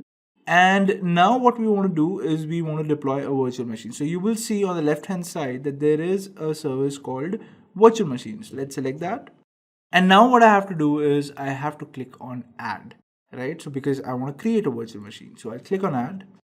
Now it'll ask you which resource group do you want to make this server available in. So I want to basically make it available in demo environment. So this is what I've selected. What do I want my virtual machine name to be? Let's say I want my virtual machine name to be new VM-Linux. Okay, this is what the name is. The region I want it to be nearer to me, so I'll select as South India, right? Availability options, if you go ahead and choose it, you will have an option between availability set or no infrastructure redundancy required. So what is redundancy? Redundancy basically means, do you want a copy of your server somewhere else as well, so that let's say in the data center where this server is going to be deployed, that data center goes down, right? Or something happens and the data gets corrupted. So if you choose that you want to replicate your server, what will happen is, even if there is a downtime in a particular data center in which your VM was deployed, your redundant server will come into power, and that is from where you will get your data. So basically it increases the availability of your application, and even if there is a problem from the Azure side, your application will not go down. But since we are doing a demo, what we'll select is no infrastructure redundancy required. What is the image that you want? So by image we mean the operating system. What kind of operating system do you want to connect to, right? So you have all these operating systems over here. I can actually launch a Windows 10 Pro, I can launch a Windows Server, I can launch Ubuntu 16, I can launch Debian 9, CentOS, SUSE Linux, Red Hat, Ubuntu Server, right? So for our sake, let's consider Ubuntu Server is what we want to deploy. And now it'll ask me what is the size of the machine that you want to give, right? So what you can do is you can actually change the size. So by default, it'll say you should deploy a 2 CPU and an 8 GB machine. You can just click on change size and you will have all these options available to you, right? So you can see that because what we are going to do is a demo. So what you can see over here is 0.5 GB RAM and a 1 CPU will basically cost me around 383 rupees per month, right? So let's go ahead and try to deploy this machine, right? So this makes more sense because we are only doing a demo, and probably I'll delete it after this session, right? So I've selected this and I'll click on select now. So you can see it's 1 vCPU and 0.5 GB memory. Great. Next thing it is asking me is what is the authentication type that you want to give on this particular machine. You can either choose the SSH public key, or what you can choose is password, right? So if you want to choose SSH public key, what you'll have to do is you'll have to generate a SSH public key, right? If you choose password, what it will ask is the username and the password.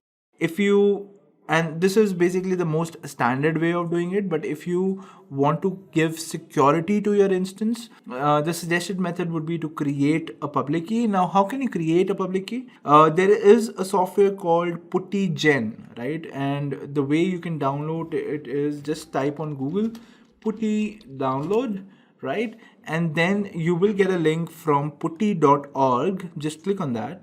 And you will see this link which says download Putty. Just click over here.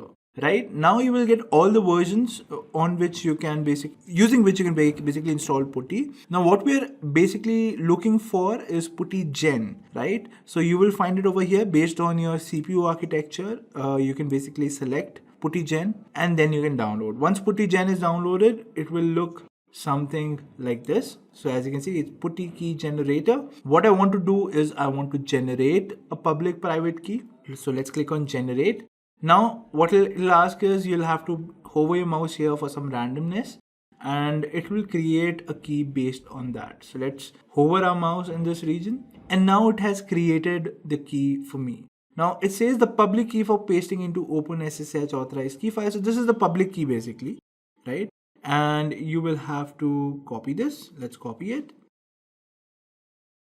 Right. So this is my public key. Now let's come back to my portal. So I can just choose SSH public key and I can paste the public key over here. And this is how it works.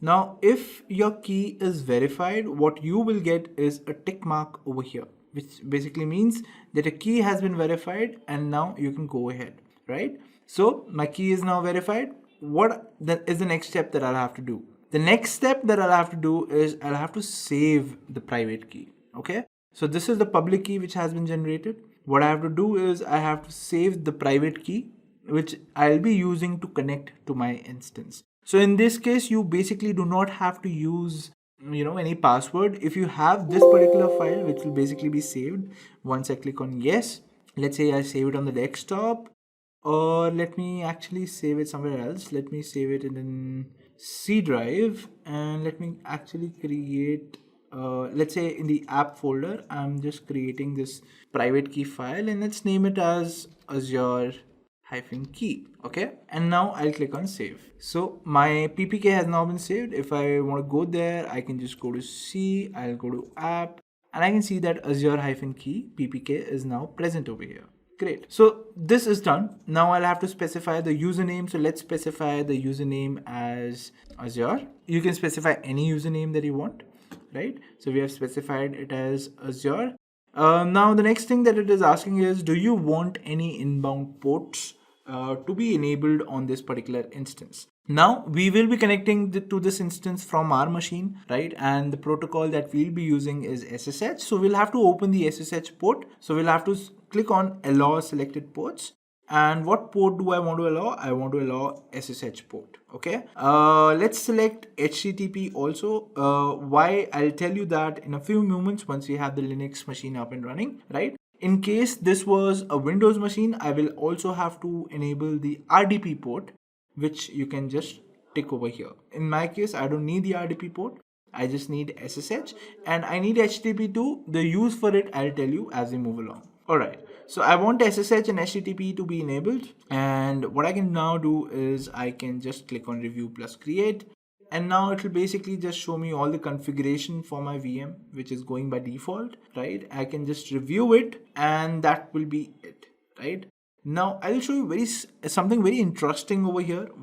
Once this loading is complete. So as you know, cloud computing, it doesn't charge you per month, but basically the pricing model is a per hour kind of a thing, right? So as you can see, the machine that I'm launching right now is 50 paisa per hour. This is the rate, or this is basically the pricing of my machine that I'm gonna launch.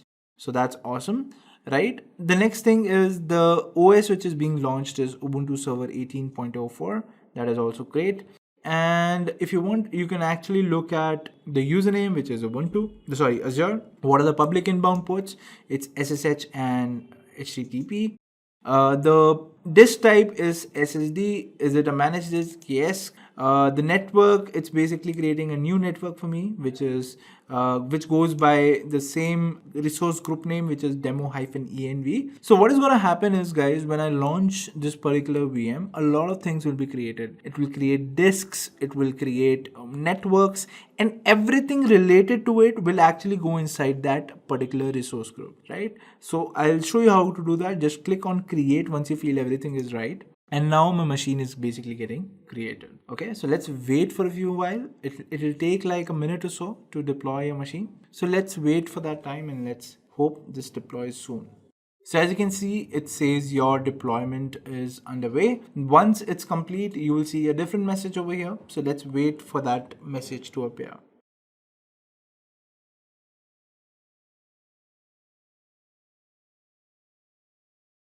Alright guys, so my deployment is complete. As you can see, the message is being told over here. So the next thing that I'm gonna do is I'm gonna go to resource groups, and now I can see that I have something called as demo-env. I will go inside that, and over here I have all the related resources to my VM. Okay, so guys, as you can see, my virtual machine is this particular resource. So let me go inside that. And now what I'll have to do is I'll have to select this IP address. This is the IP address on which the instance is available. So let's copy this IP address. And now let's open the putty tool. Now what is the putty tool? We used putty gen before to create the key. Now for connecting to the instance, you will have to use the putty tool. Now how do you download the putty tool? Again, back to your tab where you opened the download web page. Now over here, you will have to select putty.exe. It says the SSH and telnet client itself. You'll have to download this according to your architecture, and then you will have a tool which looks something like this. Now, what I want to do is I want to connect to this IP address, which I've just copied from the Azure portal. And I will have to go inside SSH, and I'll have to go inside auth. And now I will have to select the PPK, which will basically be used to connect to my machine, which is Azure-key. Let's click on open. And now everything is ready, guys. So I have selected the PPK, I have inserted the IP address, and now let's click on open. So it will ask, so whenever you connect to a new IP address, it will give you this warning. Don't worry about it. Just click on yes. And now it is asking, what do you want to log in as? So remember, the username that we gave was Azure. So let's select that and hit enter. And that's it. That's about it, guys. So now you're inside your Linux machine, which is the Ubuntu machine, and now you can do anything with it as you feel necessary, right? Now you will ask me one thing, that we deployed we allowed HTTP connection. Why did I do that? Just to show you one very awesome thing. Now, since this is Ubuntu, the commands that I'll be entering now is basically for Ubuntu, and if you want to copy these commands, you will also have to install or you will have to launch Ubuntu OS, right? So what I'm going to do is I'm going to make this server as a web server. So in order to do that, I'll pass on the commands sudo apt-get. So let's update this machine first. Sudo apt-get update, and this will now update the machine.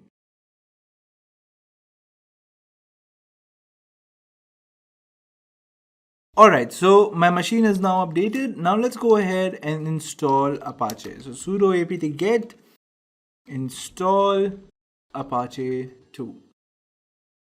So guys, what is Apache? Apache is basically a software for web server, and what is right now happening is it is being installed on my Ubuntu machine. Once it gets installed on my Ubuntu machine, all I have to do is I'll have to go to the IP address of my VM instance, and then I will be able to see a web page over there, right? So it's almost complete, guys. So let's wait for this to complete, and then we'll move forward. Alright, so my Apache has now been successfully installed, and now if I go back to my machine or my portal, my Azure portal, I'll just copy this IP address, and now let's paste it in a new tab and hit enter. Can you see? This is basically a website which has been created by Apache 2. It's basically a default page which you see when you have installed Apache 2. But nevertheless, guys, if you guys go to this IP address, given that I would not shut off this machine, you will be also able to see this particular page, which is basically the Apache 2 Ubuntu default page. Now what I can do is I can also go ahead and edit this web page, right? So let's go ahead and go to the location where this web page is basically stored. So it's stored inside var www.html, and this is the index.html file which is being shown over here. So what I'll do is I'll just change the name of this index.html file to, let's say, 1.html file, and I'll have to give sudo in order to do that. And now let's create one more index.html, and let's say this is a HTML page whose title would be demo website, right?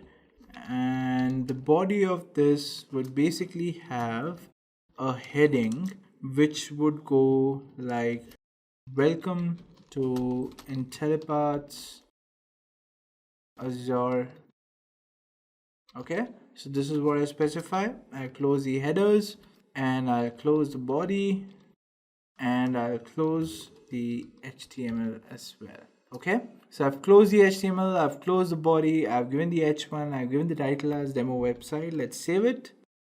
And if I do an ls now, I can see that there is an index.html present. Now if I do a refresh, you can see I'm getting this, welcome to Intellipaat's Azure training, and the title of my page is demo website, right? Now you would have also noticed I made the Apache page as 1.html. So if I go to 1.html, this is the Ubuntu default page, and if I simply go on the IP address, it will open index.html, which is basically this. So guys, we have successfully deployed our Linux VM on Azure, and we have successfully hosted a website also on this particular server. Now guys, remember that this is infrastructure as a service. Now what I've done is I had the access to the operating system. I basically installed Apache 2, and then I put a website over there in that particular folder, which is var www html, and then I got the website, right? So this is infrastructure as a service. You're getting the whole operating system and you can do anything with it. I can also install MySQL on it, and I can configure my website to basically talk to the MySQL server, right? I can do anything with this server. Now, when you compare it with app services, which we saw earlier, that app services are basically platform as a service or function as a service. Functions app is also a platform as a service. Now, how is it different? From the hands-on point of view, you will basically not be using putty. You will basically just deploy that app, that is the web app, and you will get a URL instead of an IP address. You will get a URL, and if you go to that URL, you will see a default page. So let's say you saw a default page when we installed Apache 2. You will see a default page from Azure when you go to that link, that this is a default page for the web app that you have deployed, right? And if you find the dashboard, you will see a button called upload, and what you can do is like I created this index.html file, you can also create yours, and you'll just have to upload it. Now Azure will take care where that file has to go inside the file system, right? And it will take care that on the link when you go now, you will see your website. It will take care whether what software it has to install, whether it wants to install Apache 2, which is basically the web server, or there are several other web servers as well. You have Nginx, you have Tomcat. So anything that you want or anything which is configured in Azure would be automatically installed, and all you will get is a button which will ask you to upload the website. So you would not get direct access to the operating system, and hence it is called platform as a service. Similarly with functions app, in app services, basically you can deploy applications. In function app, you cannot deploy application. It is simply a place where you just put your code and that code will be run, right? So if in short, I'll have to tell you what functions app is. It basically does processing. Okay guys, so guys, this was our demo. This was the first demo as to how you can launch virtual machines on Azure. Now let's go ahead to our next topic.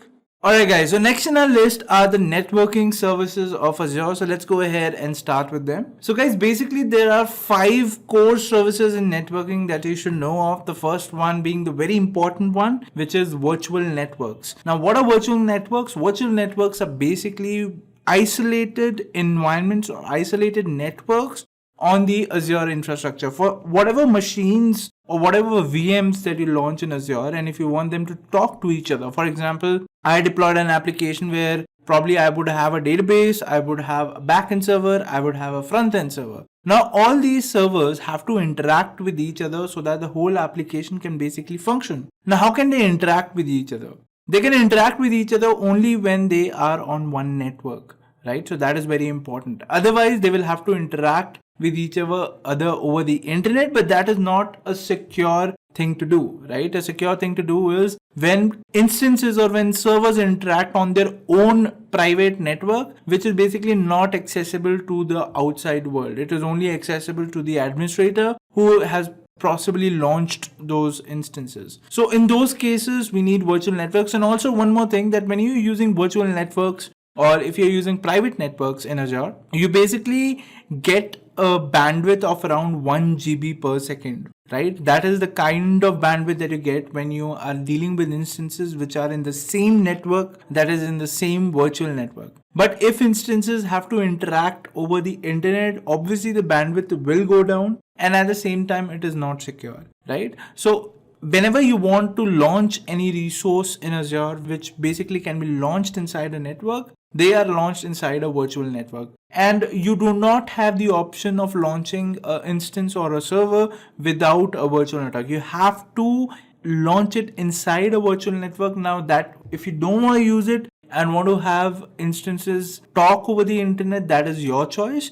But Azure does not give you an option of deploying an instance without it being a part of a virtual network. All right. So guys, this is a virtual network. Moving forward, now let's talk about load balancers. Now, what are load balancers? Now, this is a very important service.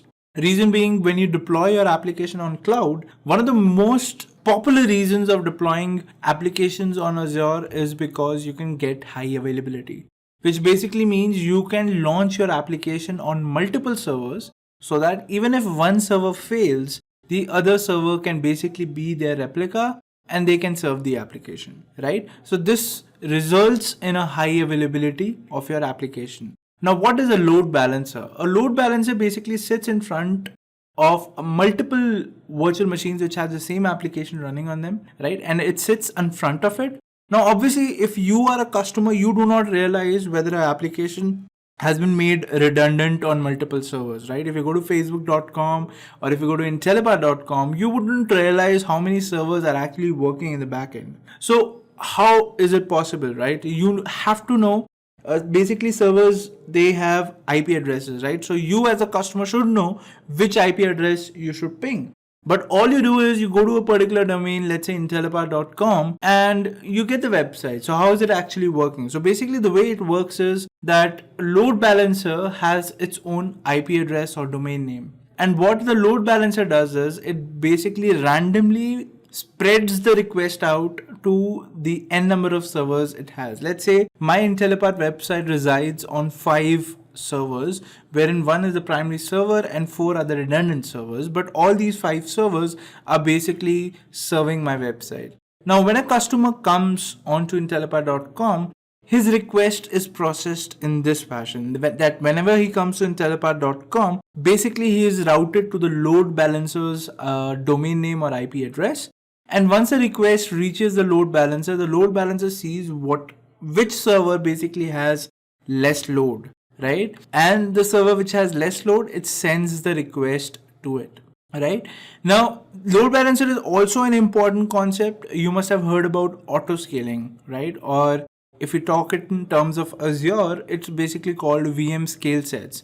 So what happens in that particular scenario is we specify a threshold limit. We specify that whenever the CPU usage goes beyond 80% of the aggregate number of servers, let's say there are 4 servers and the average CPU load on all these 4 servers has gone beyond 80%.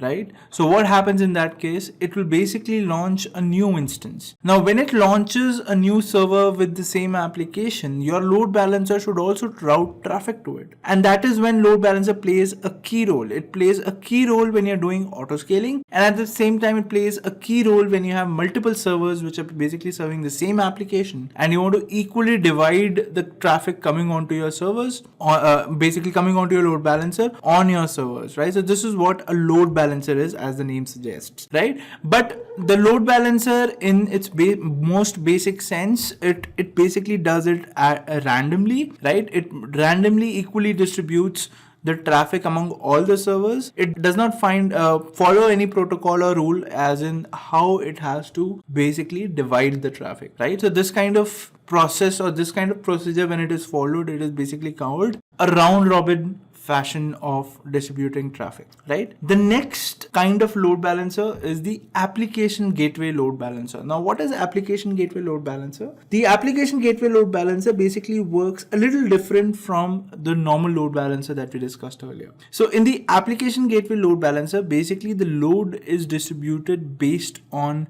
rules. Now, what are those rules?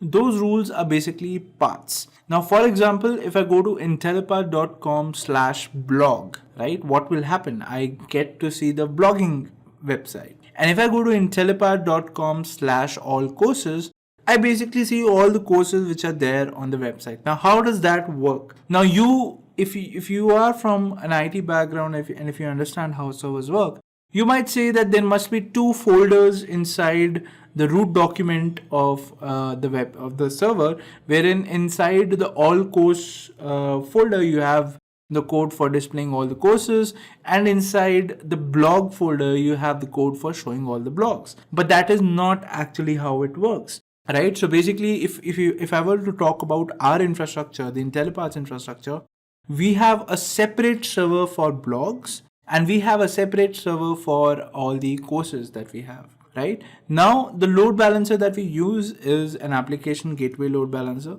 It's kind of like that. So basically what happens is whenever it sees that in the URL there's a path which says /blog, it basically routes the traffic onto the blogging server. And whenever it sees that the path is /all courses, it routes the traffic to my courses server.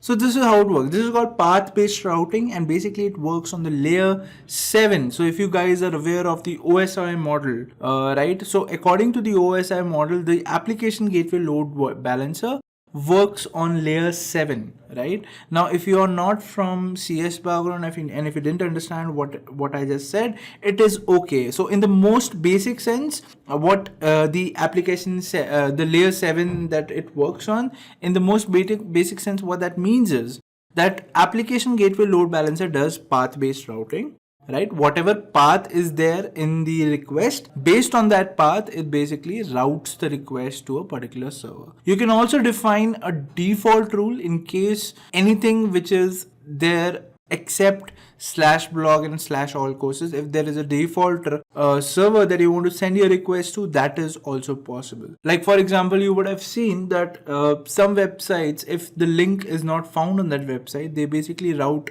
to a 404 page, right? Now, how does a typical 404 page look like, right? If you look a 404 page, it basically says error 404, content not found, right? But some websites, like if you would have visited flipkart.com or amazon.com or even Intellipaat.com in that case, if you try to search for something which is not there on the blog, for example, let me just switch to my browser, right? And let us go to, let's say, Intellipaat.com and let's say /Azure, right?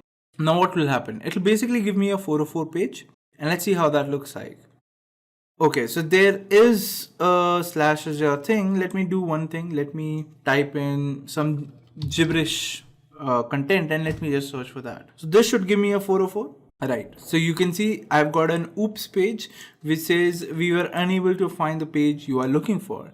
And if I change the content also over here, let's say we enter some random text again, I will again see this page. Can you see? It says page not found.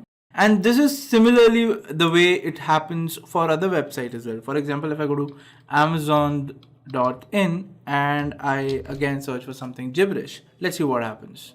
It says 404 document not found, and this is basically a custom page, right? And if I again go to any other gibberish URL, I again get this page. Now, how is that working?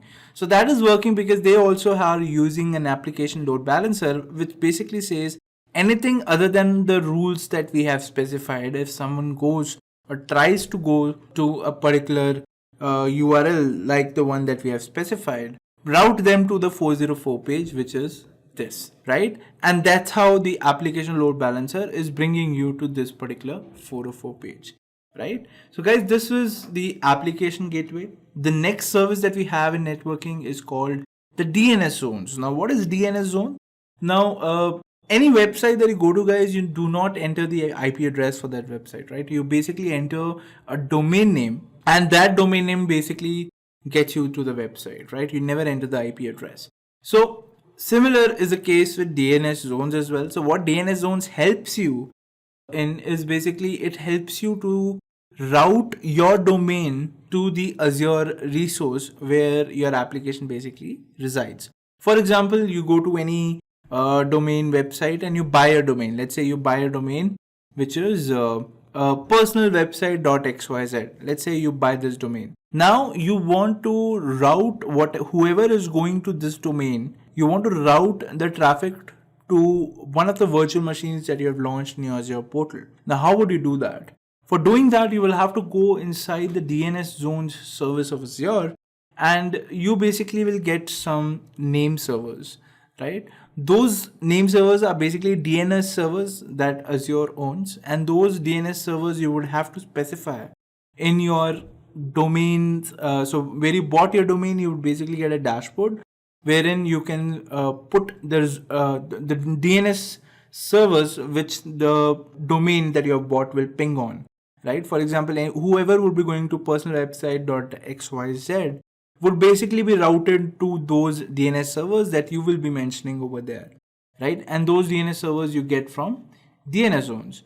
The next thing that you do is you specify in the DNS zones that whatever traffic is coming from the domain that basically I've specified, route them to this particular VM instance. I'll have to specify that in DNS zone service. And that is how it will work. So whenever you need a use, or whenever you have a use case like you have the domain with you, or even if you want to buy a domain, you can actually buy the domain at the Azure dashboard as well. But let's say you have the domain itself, right? And you want to point it to any Azure resource which is existing in your dashboard.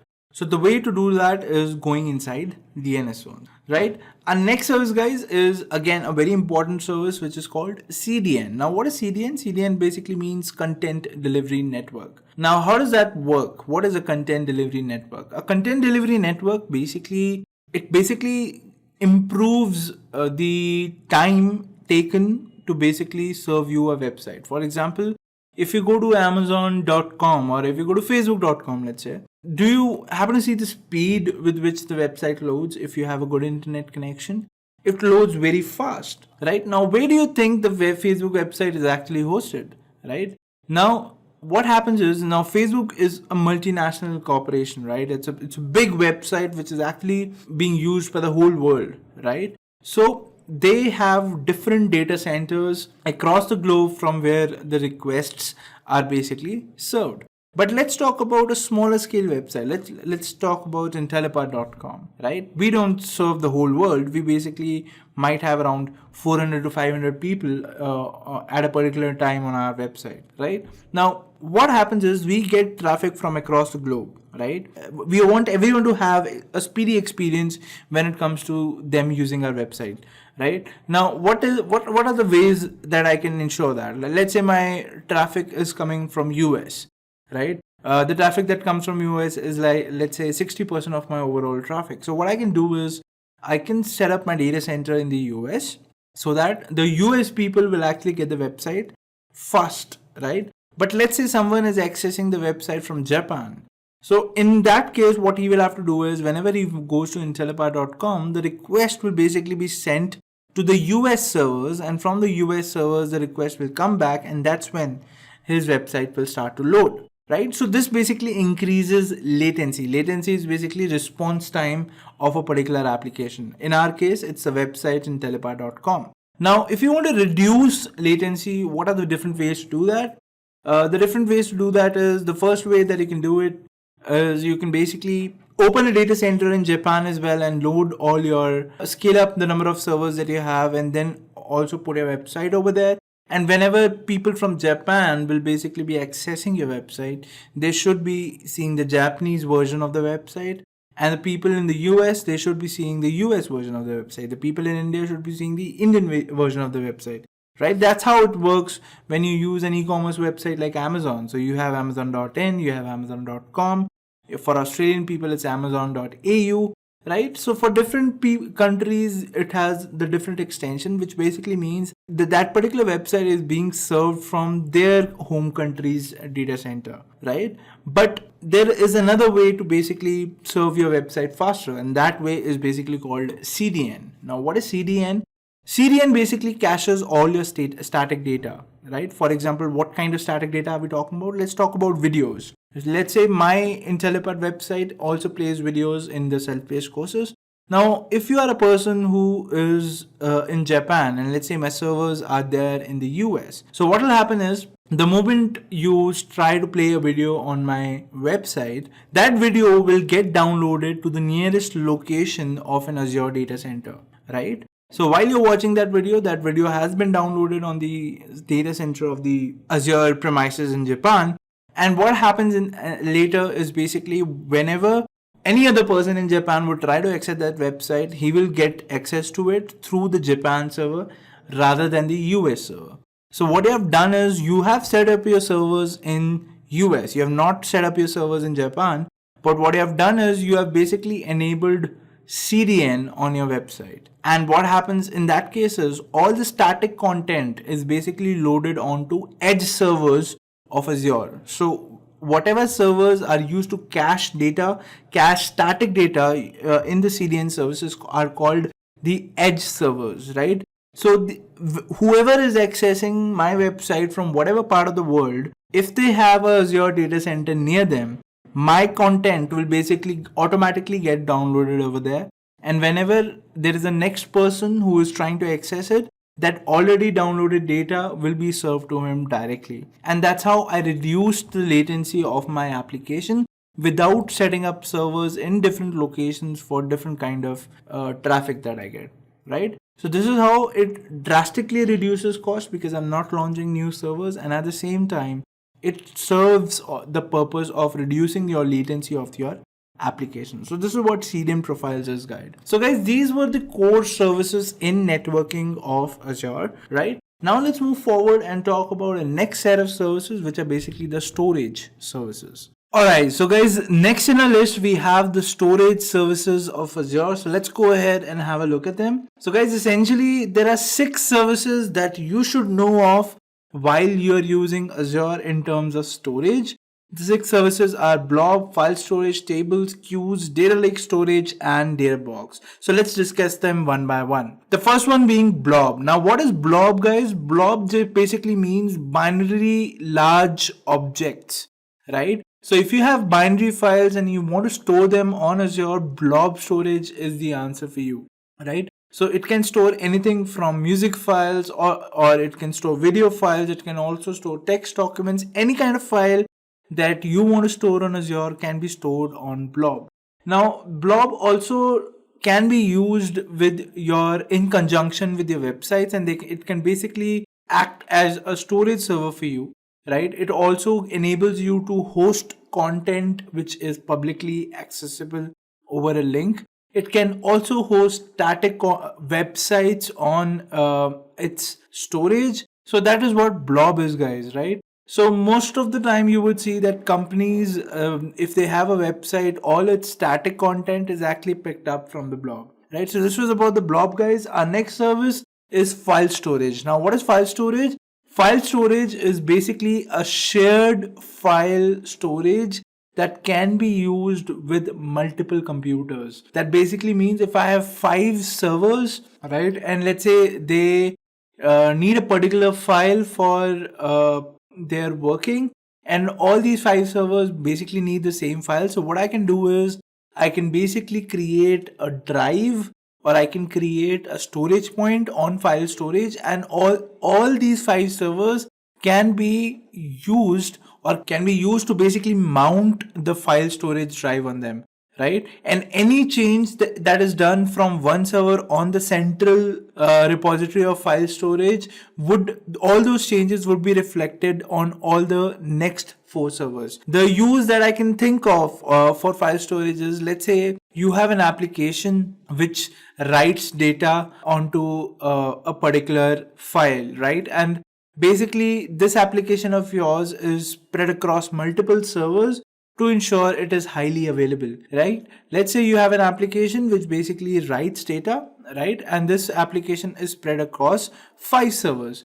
Now, what happens is we've already discussed the role of a load balancer. You hit the load balancer and you're randomly assigned a server and you work on it. Let's say you worked on server 1. As a customer, you would not know which server you're working on, correct?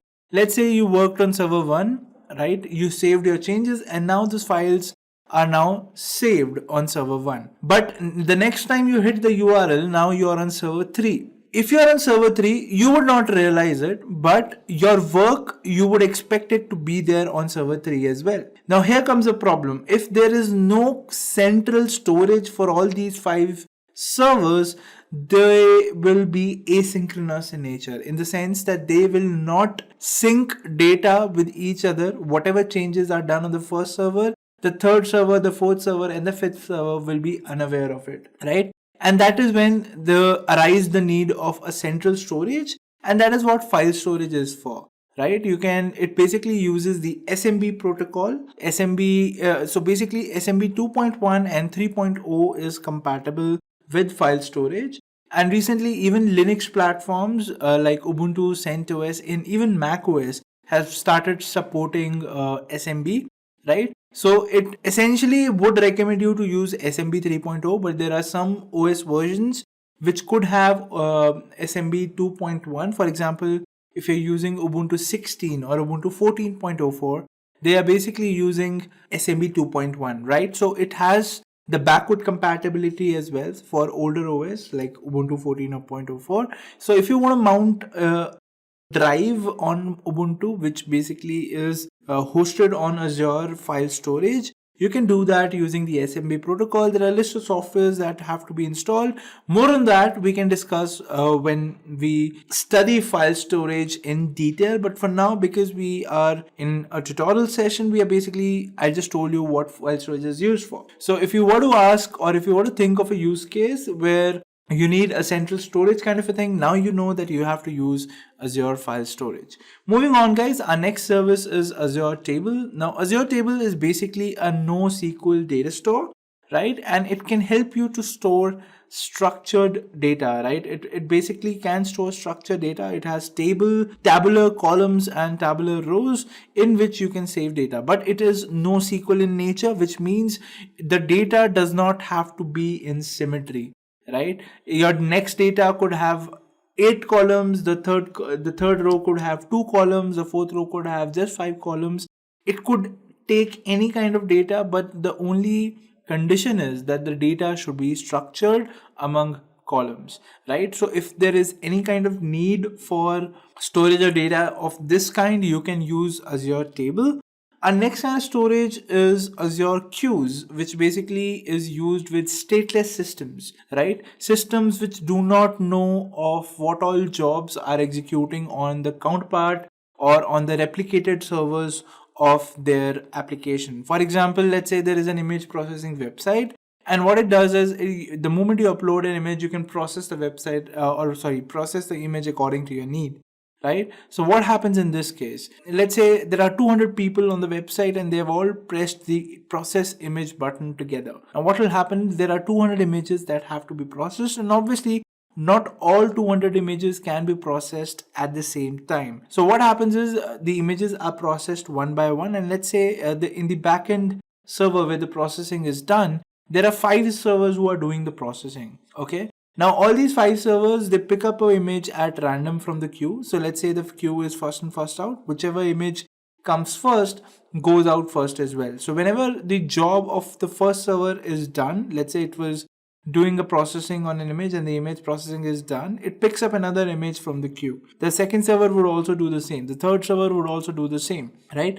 So what happens is, let's say the first server, it processed image 1. Now the second, third, fourth and fifth server, they would not know whether the first image has been processed or not, and they can process it again. So for those kind of scenarios and for solving those kind of situations, we had queues, which basically streamline all the content which has to be processed, and whichever content is taken up by a particular server, it deletes it from the stack and then puts the second image or the second object which basically has to be processed, right? So for these kind of scenarios, you use Azure Queues. Our next kind of service is data lake storage. Now data lake storage is similar to that of Blob, not a Blob, but tables, Azure Tables. So data lake storage can store data, but it is basically used to store data for big data analytics. It specializes in that particular core segment. So if you have a big data analytic use case and you want to store data for that, data lake storage should be the choice for you, right? So this is about data lake storage, guys. The next service that we have is Azure Data Box. Now, what is Azure Data Box? Now, you might think of your company, let's say you're working for a company and you have all the servers on premise, right? You have been working since 15-20 years in the sector that you are, your company, and you did not have cloud at that time. And what you have done is you've bought your own servers, you have hosted your own applications, but now the cost incurring for those servers is too high when you compare it with the cost which is there in cloud computing when you opt for cloud computing. So now what I have decided is basically that you want to migrate all your applications to Azure Data Box, okay? Or to Azure. So let's say there are 5 petabytes, or let's say 1000 terabytes of data that you have to transfer on Azure. Now, in businesses, time is very important, guys. Time is money, basically. You must have heard of that phrase. So everything is required at a fast pace. And if you want to transfer 1,000 terabytes of data, imagine the data transfer costs which would incur to you, and also it would take a lot of time to upload 1,000 terabytes of data via internet to Azure, right? You would agree on that. Now, to solve problems of this scale, when you have a large amount of data that you want to transfer onto Azure cloud, what Azure does is it basically gives you a physical device on which you can load your data, right? So Azure Data Box is a service in which you can basically request a box kind of a system from Azure, which basically ships to your company. You can load all your data onto it, and then that box is again shipped back to Azure cloud, and all your data is again uploaded to Azure cloud from their data center directly, right? So this not only reduces the time taken to transfer data, but it also hugely reduces the cost that you would incur in the internet charges, because 1,000 terabytes is not less data, guys. Now 1,000 terabytes is very less when I talk about a company which is existing since 15 years, and when we talk about multinational corporations, the data can be in petabytes, right? And if you have a petabyte scale data that you want to transfer to Azure, it would take weeks, if not months, to transfer that kind of data. So that is where Databox comes in, and Azure Databox can basically support around 5 petabytes of data at one time. Right now, if 5 petabytes of data is less for you, you can request multiple boxes from Azure too, and multiple boxes will reach your location. You store your data onto it. You copy your data onto it, and then request Azure back that you can take away your data boxes, and they will take the data boxes back to the data centers and transfer their data directly. Right? This will reduce your time to around 1 week of time. So your data of petabyte scale can be transferred to Azure in less than a week. And at the same time, you would also save on huge internet costs, right? So guys, this is what the Databox service of Azure is. Alright guys, so now let's go ahead and do this hands-on on Azure Blob storage. So let me quickly switch on to my Microsoft Azure portal, which is this. Alright guys, so this is my Microsoft Azure portal. What I want to do is I want to show you guys how the Blob storage works in Azure. Right, so the first thing that I'm going to do is I'm going to go into storage accounts, and over here you will find that there is a storage account called demo environment. Why is it here? Because I created virtual machine with the name demo environment, right? And obviously the virtual machine requires some storage. If you go inside this, you will see that you have the 4 options that we discussed, that are blob, files, tables, and queues. What we are interested in is blob, so we'll just click on that. And you can see that this has boot diagnostics for the new VM Linux that we launched earlier, right? So all the logs for that VM are basically going inside this container. So basically, if I go inside this container, you can find that these are the 2 text files which are present. Will have the log data of that VM that we launched. Right? So, but we're not here for that. What we basically want to do is I'm going to show you guys how you can use Blob. Now, no matter what you are working on, if you want to create a Blob storage for yourself, you will have to create a storage account, right? In our case, this was the VM storage account. If you are starting afresh on Azure, you will not have any storage accounts over here. Right, so let's create a storage account first, and let's try to name it something relevant which might go with the demo that we're doing. So the resource group that we want to add it in is demo environment, and the storage account name that we want to give is, let's say, Intellipaat -Azure. Let's say this is the one that we want to give. Okay, where is the location that we want the storage account to be in? As discussed earlier, we'll choose the nearest location to us. So in that case, the nearest location would be Asia Pacific, South India. Let's try to choose this location, right? Now, how do you want the performance? It could be either standard or premium. We can discuss this later, probably when we'll discuss this service in detail in our further sessions. But for now, let's let it be at standard, right? Put everything at default, and now let's click on review plus create. When you do that, it will ask you it'll basically show you all the information with respect to the storage account that we are creating. If everything looks good, just click on create. Once you have clicked on create, guys, your storage account will take some time and then it'll become ready for use. And like earlier, I specified all you have to do is go to resource groups. Let's say this is the demo environment that we created earlier. I'll go inside this, and now I can see all the things that I had launched are present over here. Even the storage account that I'm creating that is basically being launched right now, I can see that also over here. As you can see, it's Intellipaat Azure. This is the storage account that I created, and now it is visible inside demo environment resource group. On the other hand, if I go to all resources, I'd be able to see all the resources that are there on my Azure account, but this looks a little messy. And that's why resource groups are pretty helpful, guys, because I know that my resource that I've deployed sits inside a specific resource group, and that resource group basically I can name on the basis of what task that particular resource is going to do. Since ours is a demo session, what we have done is all the resources that we are basically deploying are inside the demo environment resource group, right? And right now we just deployed this storage account, which is Intellipaat Azure. And as you can see, it has been successfully deployed. Now let's go inside the storage account.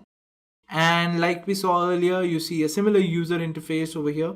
You have 4 options, either to go inside Blob or to go inside files or tables or queues. Let me demonstrate to you how blobs work. So we'll go inside blobs, guys. And as you can see, there are no containers over here. What are containers? Containers are nothing but root folders, right? For example, on Windows, you have the desktop folder.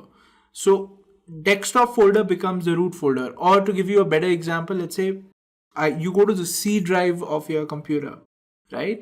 Whatever is inside the C drive is the root of the drive. If you create a folder inside that drive and you then put files inside that folder, that is no longer the root directory, right? So whenever you are uploading files on blobs, the first thing that you need is a root directory, and that root directory is nothing but containers, right? So let's go ahead and create a container. So I click on a new container, and let's name this container, let's say as Intellipaat, okay? And now let's click on OK. All right, so my new container is now ready. Now you would have noticed that there is something called as access level. And right now the access level is private. More on this I'll explain to you as we move along. So right now we have not changed it to anything. It's private, and let it be at private. Now what I'll do is I'll go inside this container and it says no blobs found, right? So what I can do is I can upload some files onto this container, and for doing that I'll have to click on upload, and now I'll have to select the file. So these are some images that I have on this system. So what I'll do is I'll just select a random image, and now let's upload this image onto my blob. All right, so this image is now uploaded on the blob. And what I can do is I can just click on this image and I can see all the information with respect to it. It's 88 KB in size. This is the last modified time. This is the creation time. Now here is something interesting, guys. I have the URL to the file that I have uploaded, right? Now this URL can be embedded anywhere. It can be embedded on a website. It can be embedded on a post that you're making to social media. This basically is a file which is now hosted on the internet, and anywhere, anyone who has access to this particular link would be able to see the image that you have just uploaded. Awesome, isn't it? Right? So what I'm going to do is let me copy this link and let me open it in a new tab, right? And I'll hit enter. So right now it says resource not found. The specified resource does not exist. Now, why do you think this happened? This happened because we did not give access to the container for general public use, right? What does that mean? If I click on the container and I click on change access level, it's right now private, which means I can only access this blob through the Azure portal or through CLI or through some other way, but only that way would be working. Now, if I want anyone and anywhere who wants to access this file, I'll have to go ahead and choose anonymous read access for blobs only, right? So when I do that, I've just selected blob over here and I click on OK. Now the permissions for the files inside this container has changed. What does that mean? That basically means if I refresh this now, I would be able to see this image over here, right? Similarly, if this link is copied by you and pasted on your browser, you also would be able to see this particular image, right? So guys, this is what a blob storage is. You can use blob storage to dump data such as logs, such as images, such as videos. That could be either private if your application does not want to use it and you just want to keep it there for just keeping it there. Or what you can do is you can provide it a public read access on the blob level. That is, for all the files will have public read access, and those files will then be able to use by just going to their link. Let me upload one more file for you guys so that you are clear with the concept of defining permissions. So I've defined the permissions on the container, so I don't have to do anything now. I'll just upload the images, and this is a new image which has been uploaded. And now if I go inside the image and I copy the link, and if I paste the link over here, you can see I am able to see the screenshot even here, right? The moment I go out and I change the access level to private and I click on OK. Now, if I refresh, okay, so it did not change the permissions of the files, not visible. Okay, so that basically took some time for the permission to get allocated on the container, which basically means like if I go out and if I change the access level again to blob, and if I refresh these files, yes, I'm able to see them, right? And again, if I go out and if I change the access level to, let's say, private again, and if I refresh, the first refresh, it is there. The second refresh, it is there. But if you wait for some time, like a minute or so, this access will basically be gone. As you can see, it now says resource not found, right? So with a click of a button, you can basically control all the files permissions which are there inside a container and grant them public or private read access. Alright guys, so guys, this was a brief demo about blob storage on Azure. Let us come back to our slides. Right, so guys, I hope now you're clear with what blob storage is. Now let's move forward and talk about our next set of services, which are the database and the analytics service in Microsoft Azure. Right, so basically there are 5 core services that you should know of when you're dealing with Azure in terms of database and analytics. So the first service is the SQL database service, which basically is a database as a service, right? You do not get an access to the operating system on which this database is installed. You basically get access to only the database, and basically, if you remember what we have studied earlier, for a service which does not gives you access to the operating system, but in turn gives you access to a platform kind of a thing where you can interact with the service and probably upload something onto the software being used, is called platform as a service. So Azure SQL database is basically a platform as a service, which not only gives you the independence from the infrastructure side, but at the same time it is highly scalable and it can provide you up to 212% of return on investment. That means that whatever money you are going to spend on Azure SQL database, the benefits that it is going to provide you is going to give you back 212% of the money that you would be investing in using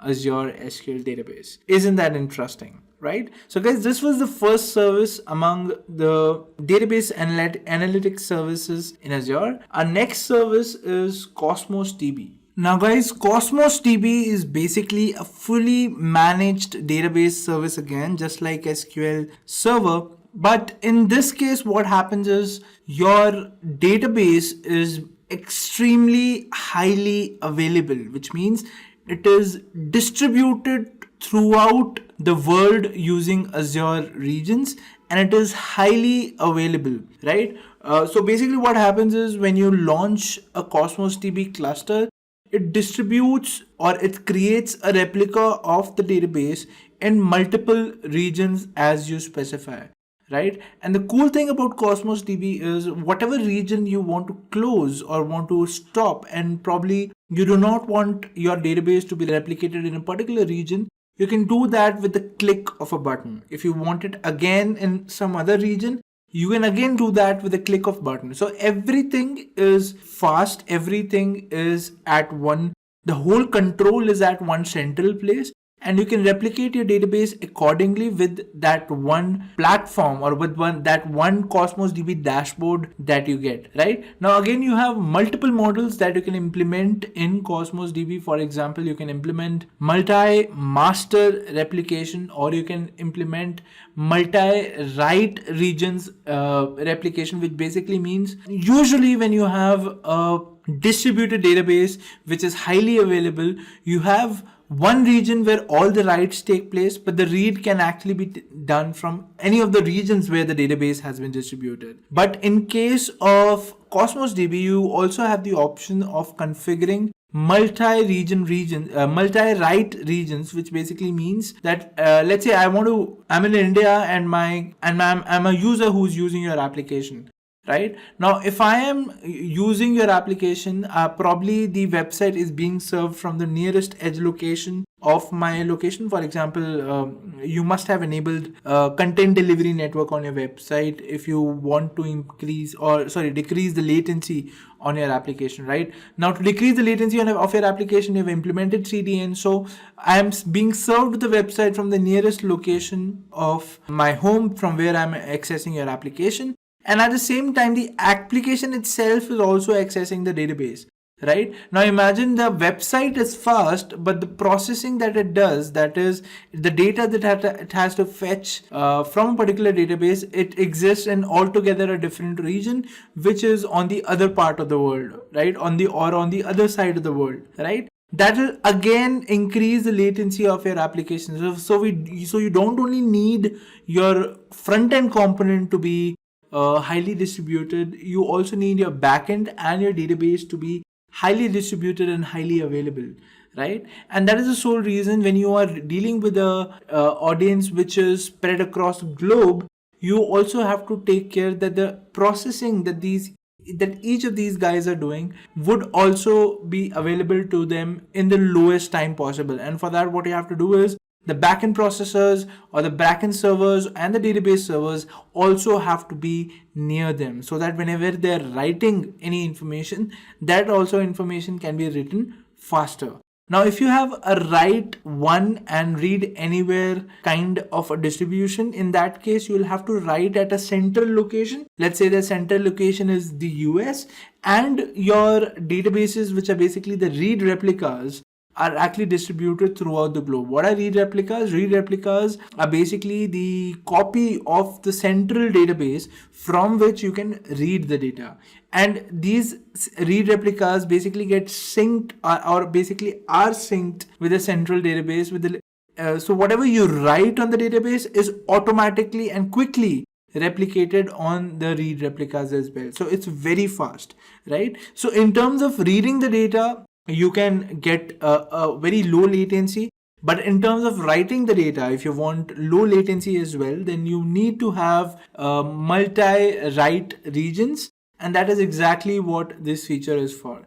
So in a nutshell, Cosmos DB is basically a fully managed database service which provides you with a large scale deployment of databases throughout the globe, and it also gives you the option of deleting or replicating your database on a new region entirely with a single click of a button. right? So that is what Cosmos DB is for you guys, right? The next set of or the next service that we have is the Data Factory service. Now, what is the Data Factory service? It is basically an ETL service, which is an extract, transform, and load service, which basically can take data from multiple sources and then transform the data according to what has been coded in the application using a particular service, which can be used in conjunction with Data Factory, and then load the resultant data into a BI service which can be used to analyze the data,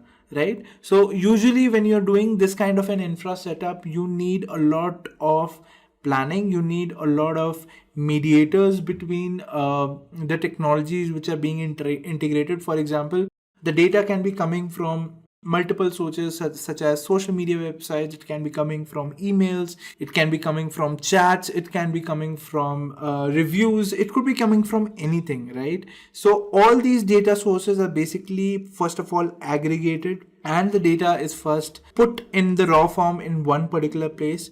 Then what happens is, according to the logic that you have specified for the transformation of this data, for example, you probably want to see the data in a particular view. So that basically means you would have to first transform this raw data that you've got from multiple sources into a structured format. So that is what transformation is. So once you have the resultant data that you feel is the correct way of getting the data or representing the data, the next step that you need is, obviously, if there are a million rows in your data set, you won't be able to find what you are actually looking for, or basically it might take a lot of time for you to analyze a million rows of data that you have just created. So what you can do is, or what the industry came up to this particular problem was that they created a business intelligence application. What is a business intelligence application? It takes in the data set and it quickly creates patterns, it quickly creates graphs, which can actually help you to better understand the data, right? So Data Factory also happens to have the integration capabilities with a lot of BI tools. The most prominent one is Microsoft's own Power BI tool, but it also can integrate with Tableau and other BI systems. Right. Similarly, it can be integrated with multiple data ingestion systems as well. So it's a total ETL system that you can deploy on Azure and connect your various sources and outputs and get the resultant output. Okay. So guys, this is what Data Factory is. Our next service is Event Hubs. Now, what is Event Hubs? Event Hubs is basically a place where you can again take in a lot of data. Just like Data Factory, you can extract data from multiple sources, but in this case you're not actually extracting data, but the multiple sources from where the data is being generated, the data is being pushed onto Event Hubs. Okay, so the data is pushed onto Event Hubs, and the Event Hubs job is to process this data and see where this data has to go next, right? For example, let's say the data is coming from a social media website, right? So you analyze, okay, so this data came from a social media website, it has to go to this particular service. This data is coming from this particular website, it has to go to X or Y particular service.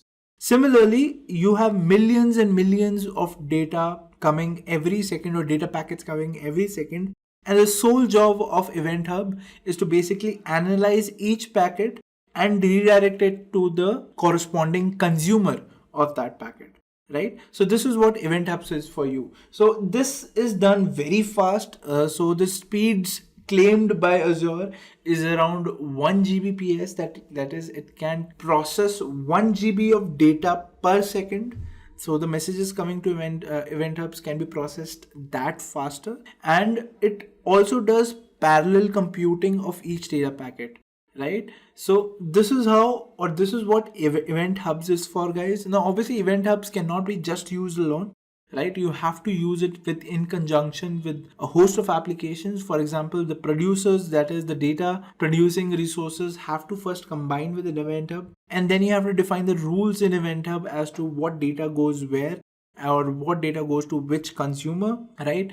And then your consumers are defined on, and they are basically connected to Event Hubs, right? So basically Event Hubs in the most basic sense is a singular point of data ingestion. So you don't have to worry about where should I send my data. Send all your data to Event Hubs and Event Hubs will decide where your data packet has to go based on what rule you have defined inside that system.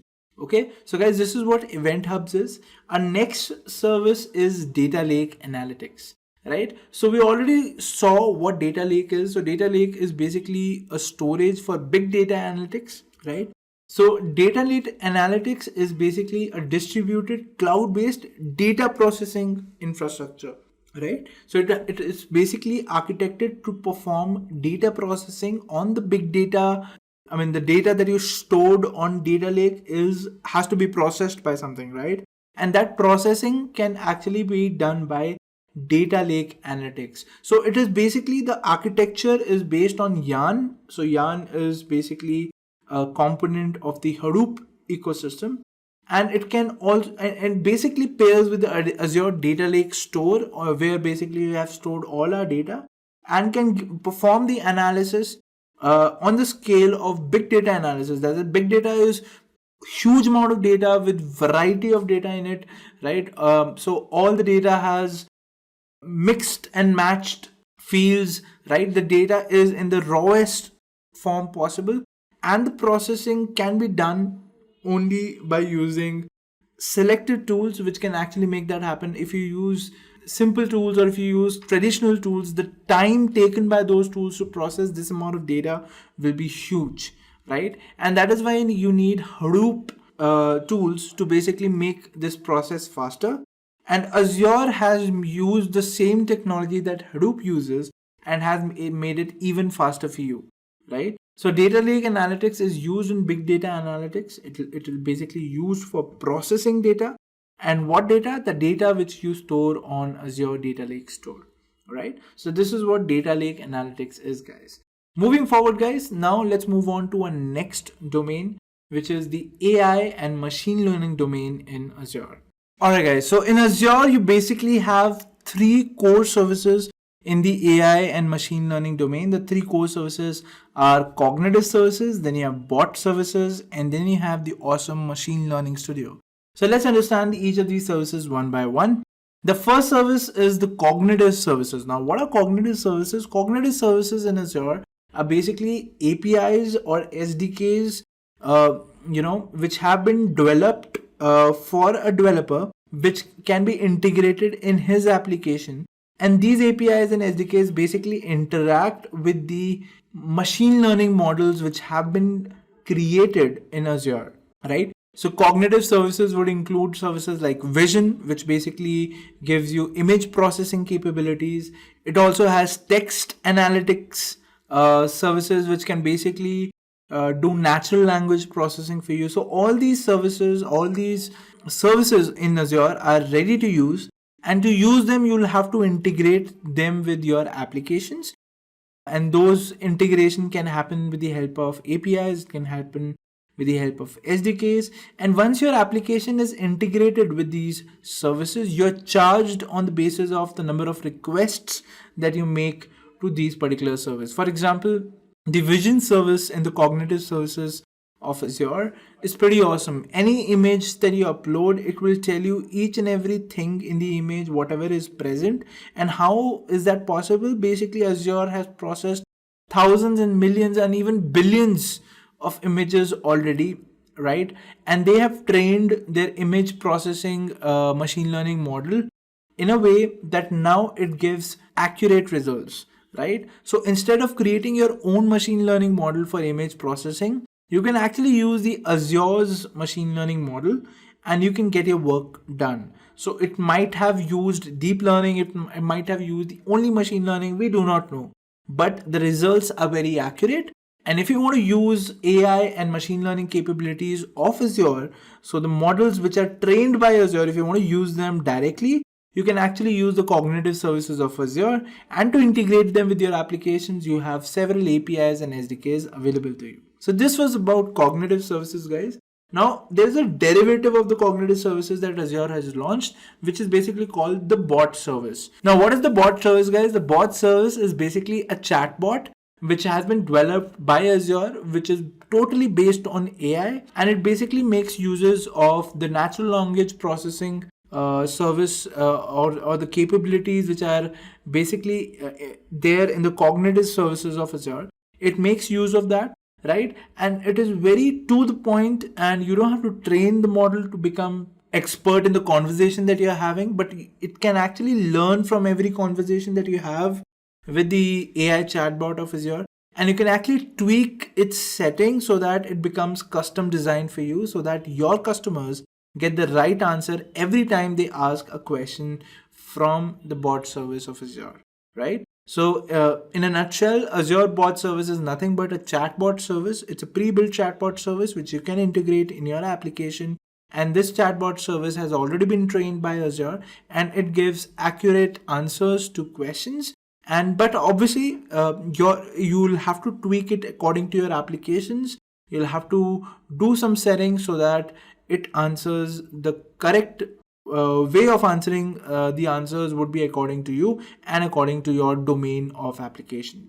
Okay, so guys, this was the bot services.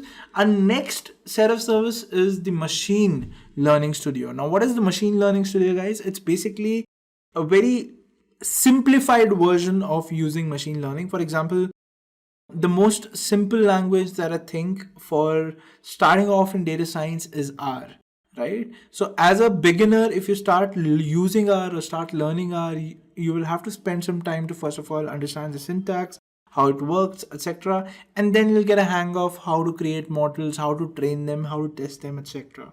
Right? What Machine Learning Studio says is you do not have to learn any programming language. It has drag and drop interfaces. So all you have to know is data science, AI, or machine learning conceptually. And if you understand, or if you have the principles of the data science concepts understood pretty well, what you can do is you can start off by creating your own machine learning model by just doing drag and drop from the UI of the Azure Machine Learning Studio, and you'll be up and ready with your first model in under 5 minutes. Of course, for a specific set of data set. Obviously, you will not be taking millions or billions lines of data set, otherwise that will take a little more time. But yes, you can create your own machine learning model with Azure Machine Learning Studio without knowing any programming language, right? So that is the power of Machine Learning Studio, and the most coolest feature of it is it has a drag and drop user interface. So everything is drag and drop. You just drag and drop whatever you need, whatever data set you need, whatever algorithm you want to implement, whatever thresholds you want to implement, just drag and drop everything, and it will work like a charm. Okay, so guys, this was the Machine Learning Studio application for you. The next set of services that we're going to discuss, guys, are the identity services in Azure. Alright guys, so now let's go ahead and understand the core Azure services in the identity domain, right? So guys, probably the most important service when you're dealing with identity in Azure is Azure Active Directory. Now, what do you mean by identity? Identity basically means when you want to give a particular person some access to a particular resource that is being used on Azure Cloud, right?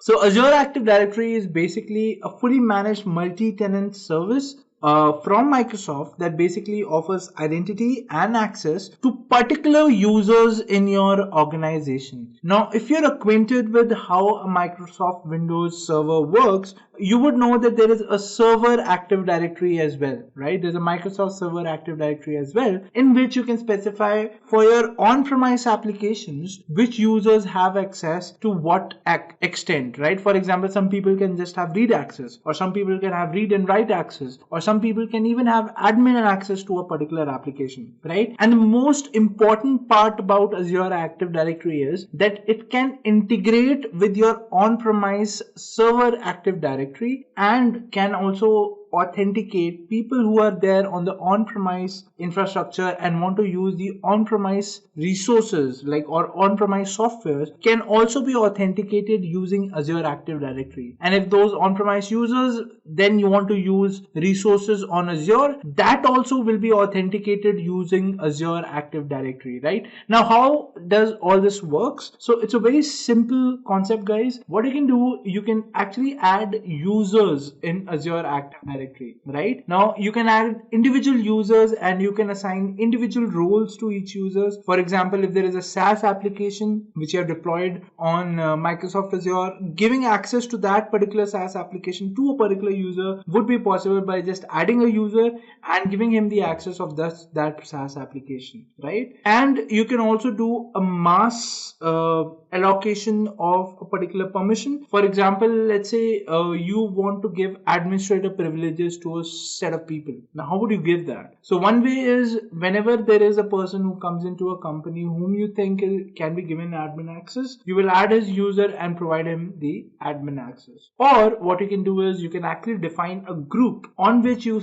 have specified admin resources or admin privileges, and whoever users will be added to this particular group will get those permissions or will get those privileges automatically, right? So in this case, what you will be doing is, whoever is coming into the organization, you're just adding him to the group, and the permissions inheritance takes place automatically because that group has been assigned the admin privileges. Similarly, if you want to create some other group, for example, you want to create a group for some SaaS application, you can also do that, right? And this concept is a part of Azure Active Directory. And again, in a nutshell, Azure Active Directory is nothing but it's basically a directory in which you can add users and specify what these users can do on Azure or on-premise software, right? And these users can be managed in two ways, or either you can manage them individually by creating a user time and again, or what you can do is you can add these users to already existing groups that you have created with the respective permissions, and they'll inherit all the properties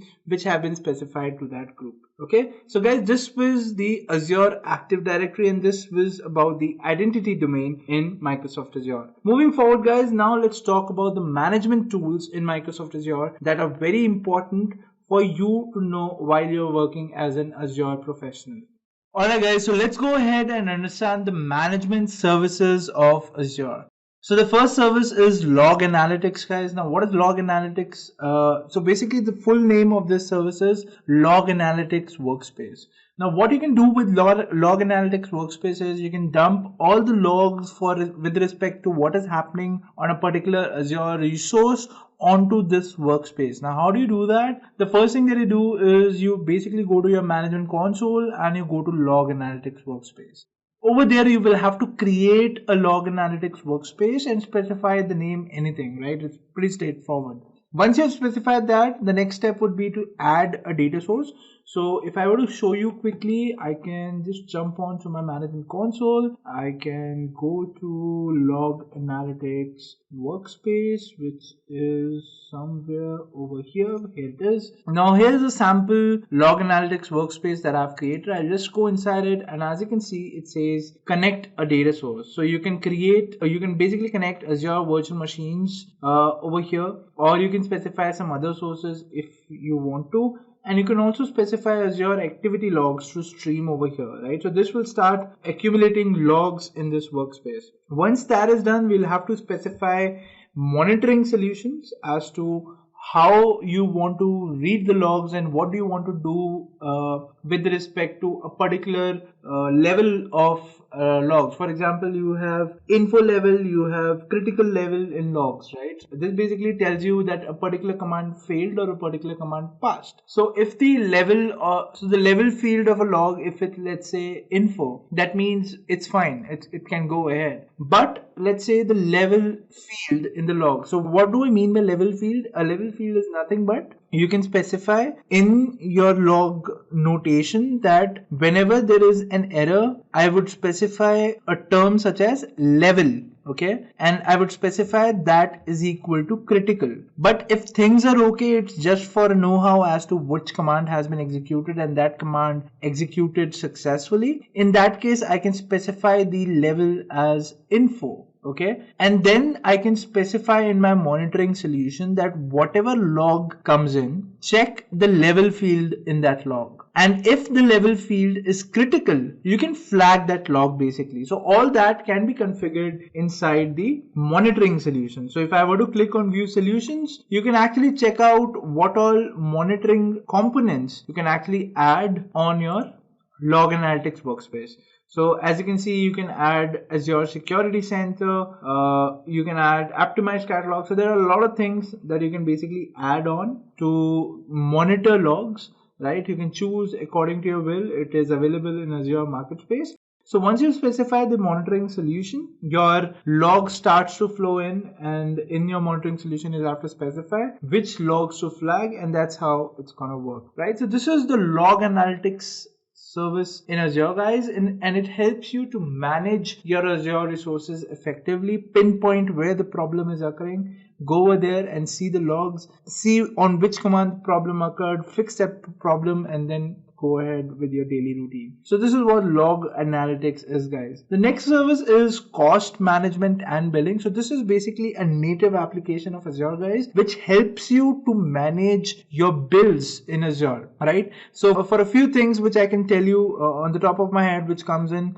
is that you can manage a budget. You can specify that my Azure budget or my Azure bill should not go over a particular limit. You can specify that, or you can, so when you say it should not go over a particular limit, that means if it goes beyond that, all your Azure services will be stopped. But when you are in a business, you actually don't want that. So this particular limit is called a hard limit. That is, you want to limit it to that particular cost. There is another kind of limit which is called a soft limit, which basically means it will alert you that your budget has been crossed, and you can actually make forecasts also in this particular service based on your usage. Let's say you have used Azure heavily for 5 days, so it gives you a forecast that if you happen to use Azure in this similar fashion, this is what your bill is going to be at the end of the month, right? And then you can actually see what kind of tweaks you can make in your services so that your bill comes down. So all of this is possible in cost management and billing services of Azure. Now this also is under the management domain. Reason being, it helps you in managing your Azure resources in a better fashion. The next service, guys, is a very important service, which is an automation account. Now what is an automation account, guys? It is nothing but it's a way of deploying Azure resources. So how do you deploy Azure resources? So we have seen few of the resources in this session today,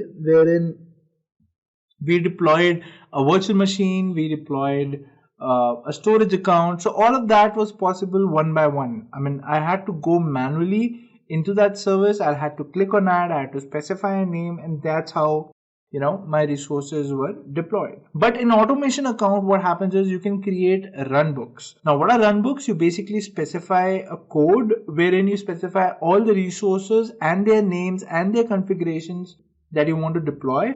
And then you upload that runbook onto the automation account, and then you run that runbook. Then what it does is it automatically creates the resources for you. You don't have to do anything. Just put that runbook over there, click on play button, and it will create all the resources for you with the exact same configurations that you have specified in the code. It is particularly helpful when you're setting up a large infrastructure wherein you'll have to deploy thousands or 2,000 machines, where the 2,000 machines are basically divided into multiple sets. It could be backend server set, it could be database server set, it could be front-end server set, all of which will have different kind of configurations. And if this is the kind of a scenario, then runbooks would be of great help, and that's where automation account also comes in, which basically helps you to play those runbooks. Okay. Our next service is Metrics, guys. Now Metrics is a service which helps you to visualize what all is happening on your Azure resource. For example, what is the network throughput, what is the CPU usage, right? What is the memory usage? All of that you can see inside Metrics. Now you can actually check a 24-hour log as well in Metrics and see at what point of time does your resource or the particular metric that you're checking, could be CPU usage, could be memory usage, is actually rising, and then you can plan accordingly as to how to plan how to scale your infrastructure at that particular time, right? So this is what metrics are useful for. It basically gives you an overview of how things are going. So if you think about it, it is nothing but metrics, it is nothing but logs, which is basically getting visualized in form of graphs. But nonetheless, it's very helpful, and that is a service which is being provided to you by Azure by the name Metrics. Alright guys, so these were all the services in the management domain guys. Our next up, we'll be discussing a hands-on. So enough of theory, I guess we have discussed probably most of the important services which are there in the Azure portal. Now what we'll be doing is I will be showing you an application which basically exists on my local host, and what we'll try to do is we'll try to migrate that to Azure, and we'll choose the services based on the knowledge that we have gained today. We'll choose the services accordingly. Then we'll set up the infrastructure, and then we'll see how it works on the cloud. So guys, let's go ahead and do that. Alright guys, so let's go ahead and let me show you what all we are going to do. So the first thing that we're going to do is basically I have a website that I've already created on my local host, which basically can upload data to Azure Blob storage through the website. So I'm going to show you guys how I have configured it and how can it basically upload data to Azure Blob, right? So the second point is create a new container and upload files to this container from the website, right? So we'll be creating a container, and our website we're going to configure to upload files to this particular container. Third thing is we have to create a MySQL database on Azure. So right now what is happening is my website is basically storing data on the localhost MySQL engine. What the hands-on expects us to do is we'll have to deploy MySQL database on Azure, and the website should basically push the data onto the MySQL database, which will be there on the Azure portal, right? So this is the third step. And the fourth step, finally, we want our final website to be uploaded on Azure web app, and basically we have to deploy it using the local git method. What it is, don't worry about it. As you move along, you'll get it. All right, so let's start off with the first point right now, which is demonstrate the website on the local host. So let me switch on to my browser. So guys, this is my Azure portal, and if I have to demonstrate to you my website, it basically exists on localhost Azure 1, right? So this is my website guys, and what it does is it basically can upload data onto Microsoft Azure. But right now what I have not basically configured it to connect to my Microsoft Azure storage account. I'll show you how we can configure it, right? So once a file is uploaded on the Blob, it also makes an entry of it in the database, right? Now, where is the database? The database exists on my local host. So what I'm going to do is I'm going to just open the MySQL console, right? And my MySQL console basically has a database called images. So if I do a show databases, you can see that there is an images database. So this is the database that my website will be interacting to. So let me just use images, and in this database what I have is a table. So if I do a show tables command, you can see that I have a table called names, right? But right now there is no data inside names. So if I do a select star from names, as you can see, it is empty set, right? So when this website will be uploading file, when it will be successfully uploaded, the next step would be to basically put the data inside the database as to what is the name of the file. Okay, so let me show you the code guys. Let me show you how the code looks like. This is my index.php. Let me just open it. Alright guys, so guys, this is how my code looks like. So the first thing that I'll have to do is basically I will have to enter a deployment key over here, which will basically be my connection string. And the second thing that I'll have to do is I'll have to enter the container name, which I'm going to create in a little while, right? So let's first jump on to our Azure portal, and what we want to do is go inside our storage account.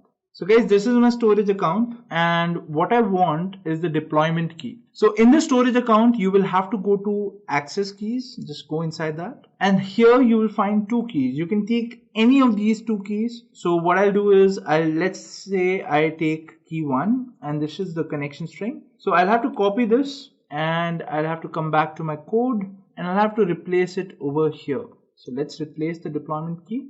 And now I will have to remove this part out of the deployment key. This is not required, right? So this we will remove, and this is my deployment key guys. All right, Next step is to basically enter the container name. Now the hands-on basically expects us to create a new container. So let us do that. So let's go inside overview and let's go to blobs. So I have a container in Intellipaat over here. Let's create one more container and let's call it new, right?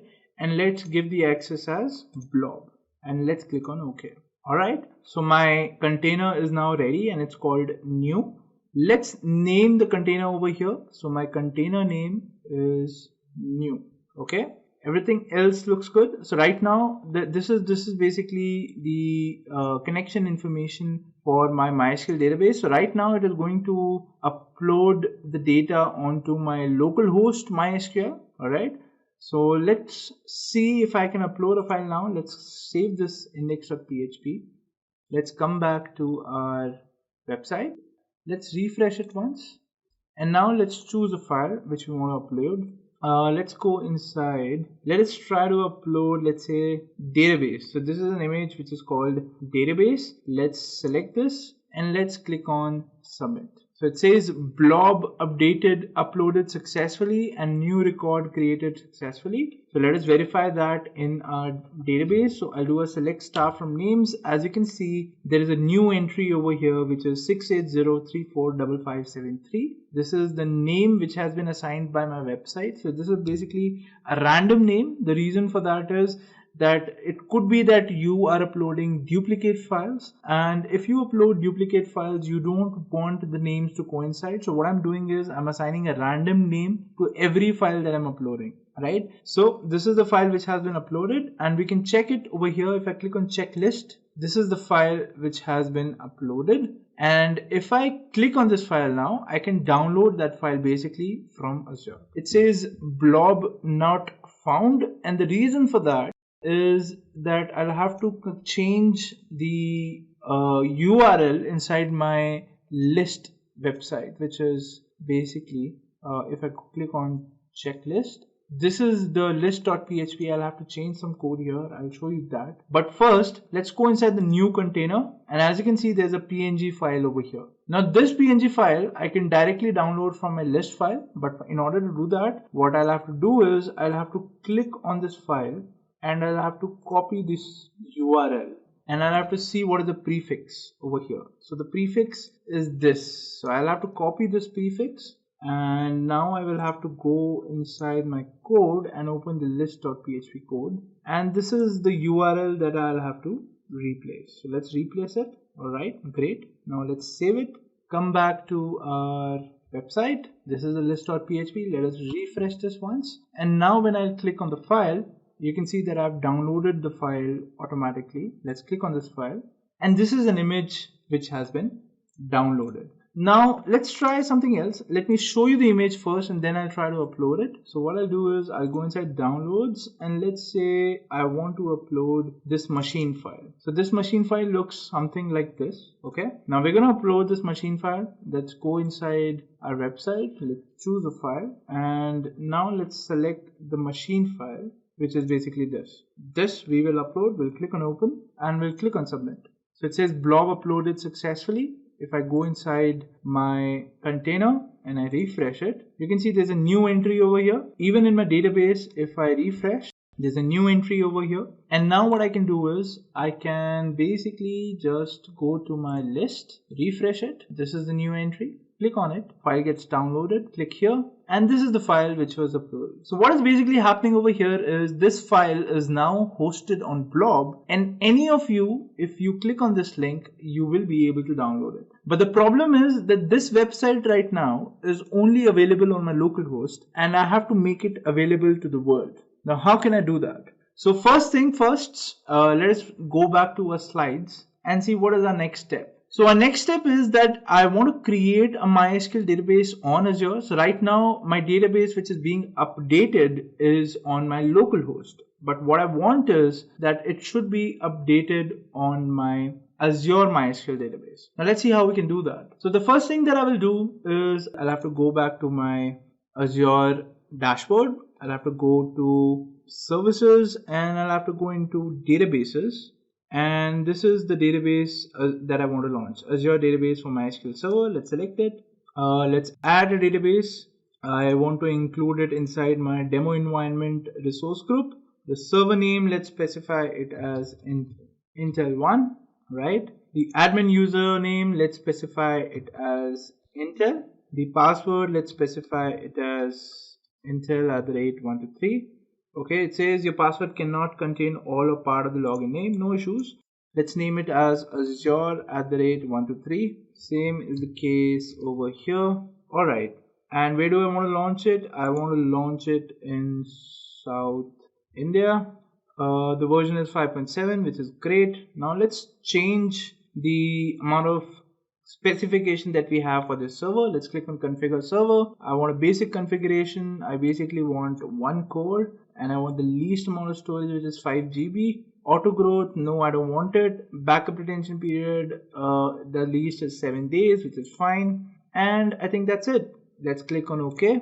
Now the server has been configured. Now let's click on review plus create. Okay, so our username is Intel, my password is Azure@123, and now let's click on create. Alright, so my deployment is underway, which basically means my MySQL database is now getting deployed. Let's wait for some time. We'll wait for it to be complete, and then we'll proceed with our demo. Alright guys, so my deployment is now complete. So I can just click on go to resource and I am in. So this is my database, guys. Now in order to see or in order to access my database, this is the server name that I'll have to use. So let's go ahead and select this. So my server name is this. Let's copy it and let's come back to our command prompt. And what we want to do is MySQL-h. This is the connection string or the server name. Next thing is I'll have to specify the username, which in my case is this. So let's copy it, paste it here. Next thing that I want is the password. So the password is Azure@123. Now this will give me an error, guys. It says client with IP address is not allowed to connect to this MySQL server. So let's solve that. So we'll go inside connection security. And what I want to do is I will specify my client IP, which is this. Alright, that's been added. Also guys, turn this enforce SSL connection off, because right now we don't want to get into making an SSL connection since this is a demo. Alright guys, everything looks good now. Let's click on save. And once this rule has been saved, what we'll see is that we should be able to connect to our database. Alright guys, so it says it has successfully updated the connection security. And now when I go back to my command prompt and I try to enter the same command with the password Azure@123, you can see I have successfully connected to my MySQL database on Azure. Now if I do a show databases right now, you can see there are only the default databases present. So let us change that. So I'll just exit, or before exiting, let us just create an empty database, which is images. So we'll use images and let's create a table. So create table names, and the names will be name space varchar 20. So we have created it, and now let's just go to our code. So the code is over here.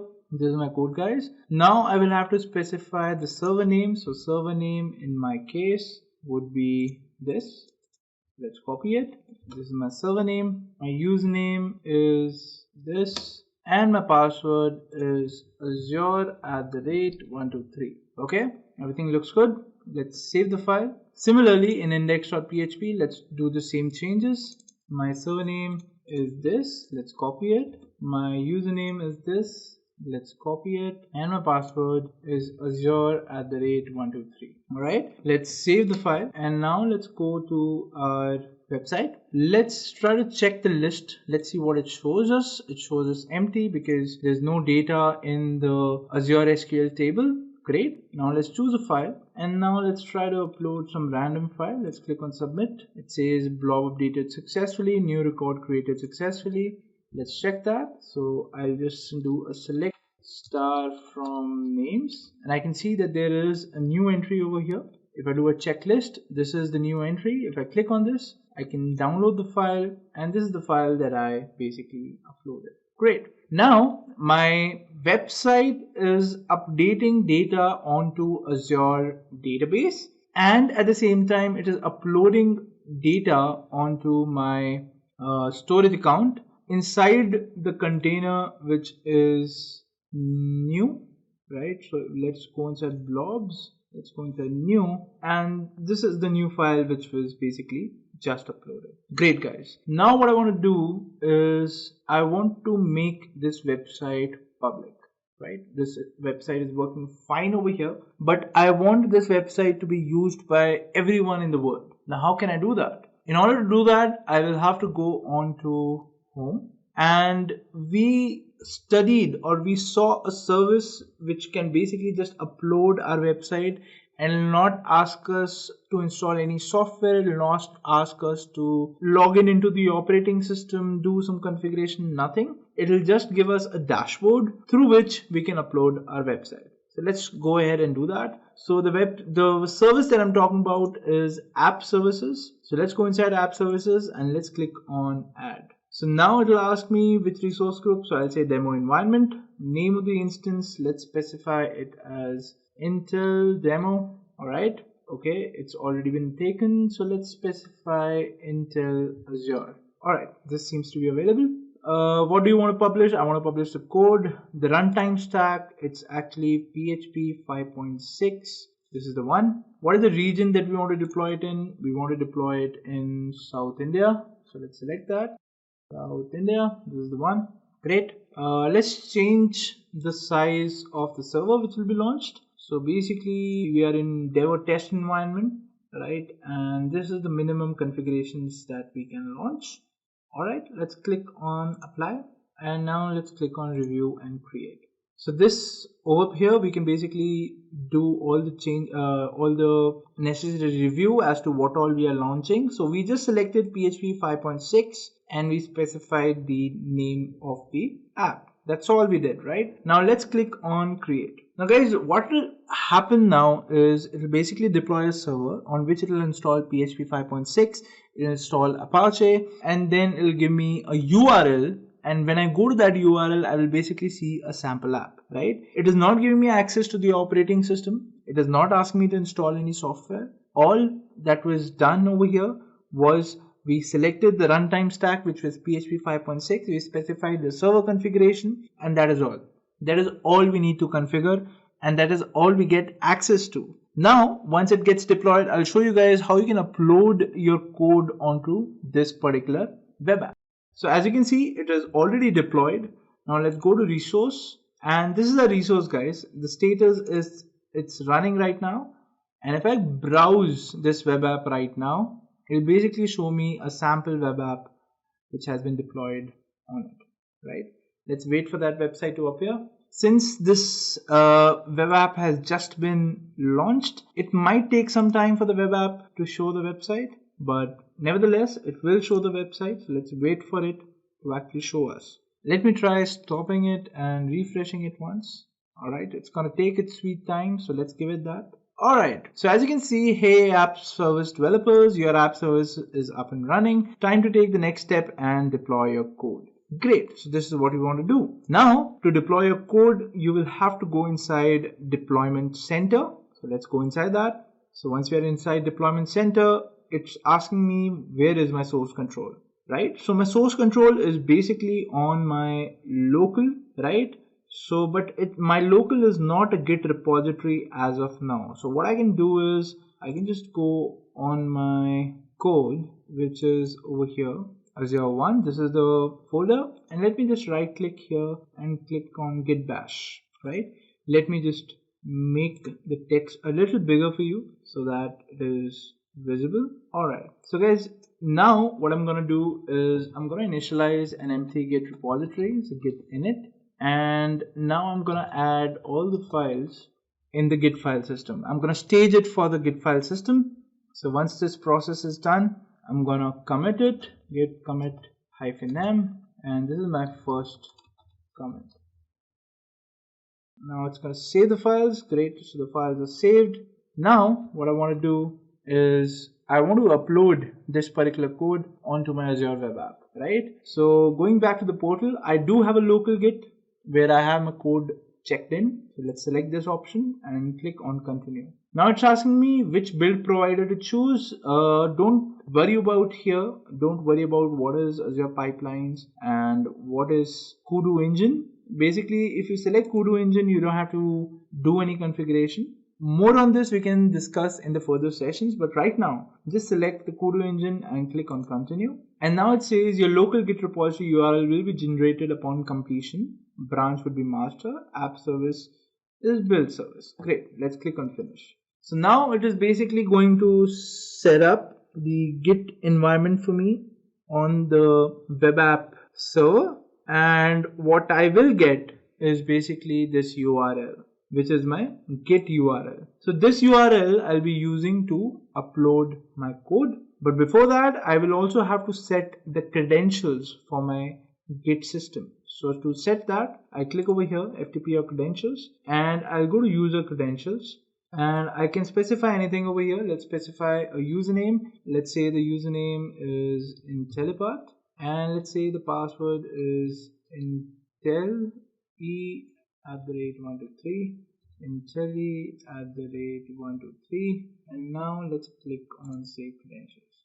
So it says saving credentials was a success. Great. Now what I can do is I can just close this, and now I'll just have to go to my resource. I'll have to go to deployment center, and now I will just take the Git URL over here. Alright, so this is the Git URL. Let's copy this, and now git remote add Azure, and let's try to paste this link now. Yes, so this was the syntax, git remote add Azure, right? And now what I want to do is I want to push my code onto Azure. So git push Azure master. I'll hit enter, and it'll ask me the credentials. So credentials is Intellipaat, and the password is Intel@123. Oh, authentication failed. I think I forgot the password. No issues, guys. So I can just specify it again. So it's Intel@123 and Intel@123. Let's save the credentials.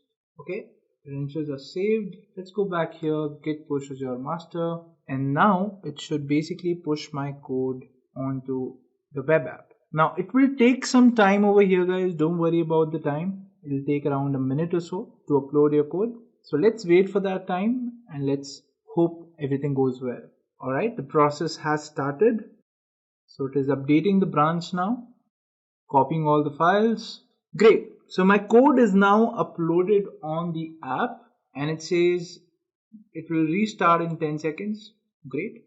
So meanwhile, what I can do is I can go to my web app and I can just refresh this. And as you can see, my website is now available over here. Alright, if I click on checklist, you will see an error, and I'll tell you why that error would be there. It says connection failed. Client with IP address is not allowed to connect to this MySQL server. Now, how can you solve that? Just go to home and go to your database, go to connection security, and allow access to Azure services. Just click on, and as a security feature, just remove the IP address that you used earlier, and now let's click on save.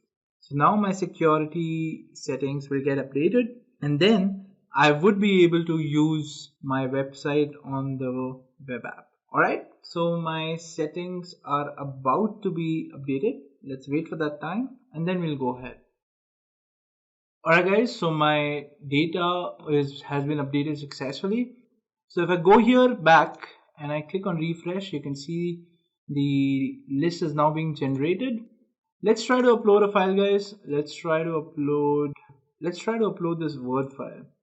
Okay, let's click on open and let's click on submit. It says Blob updated successfully. Let's check that. Let's go to our resource group. Let's go to our storage account.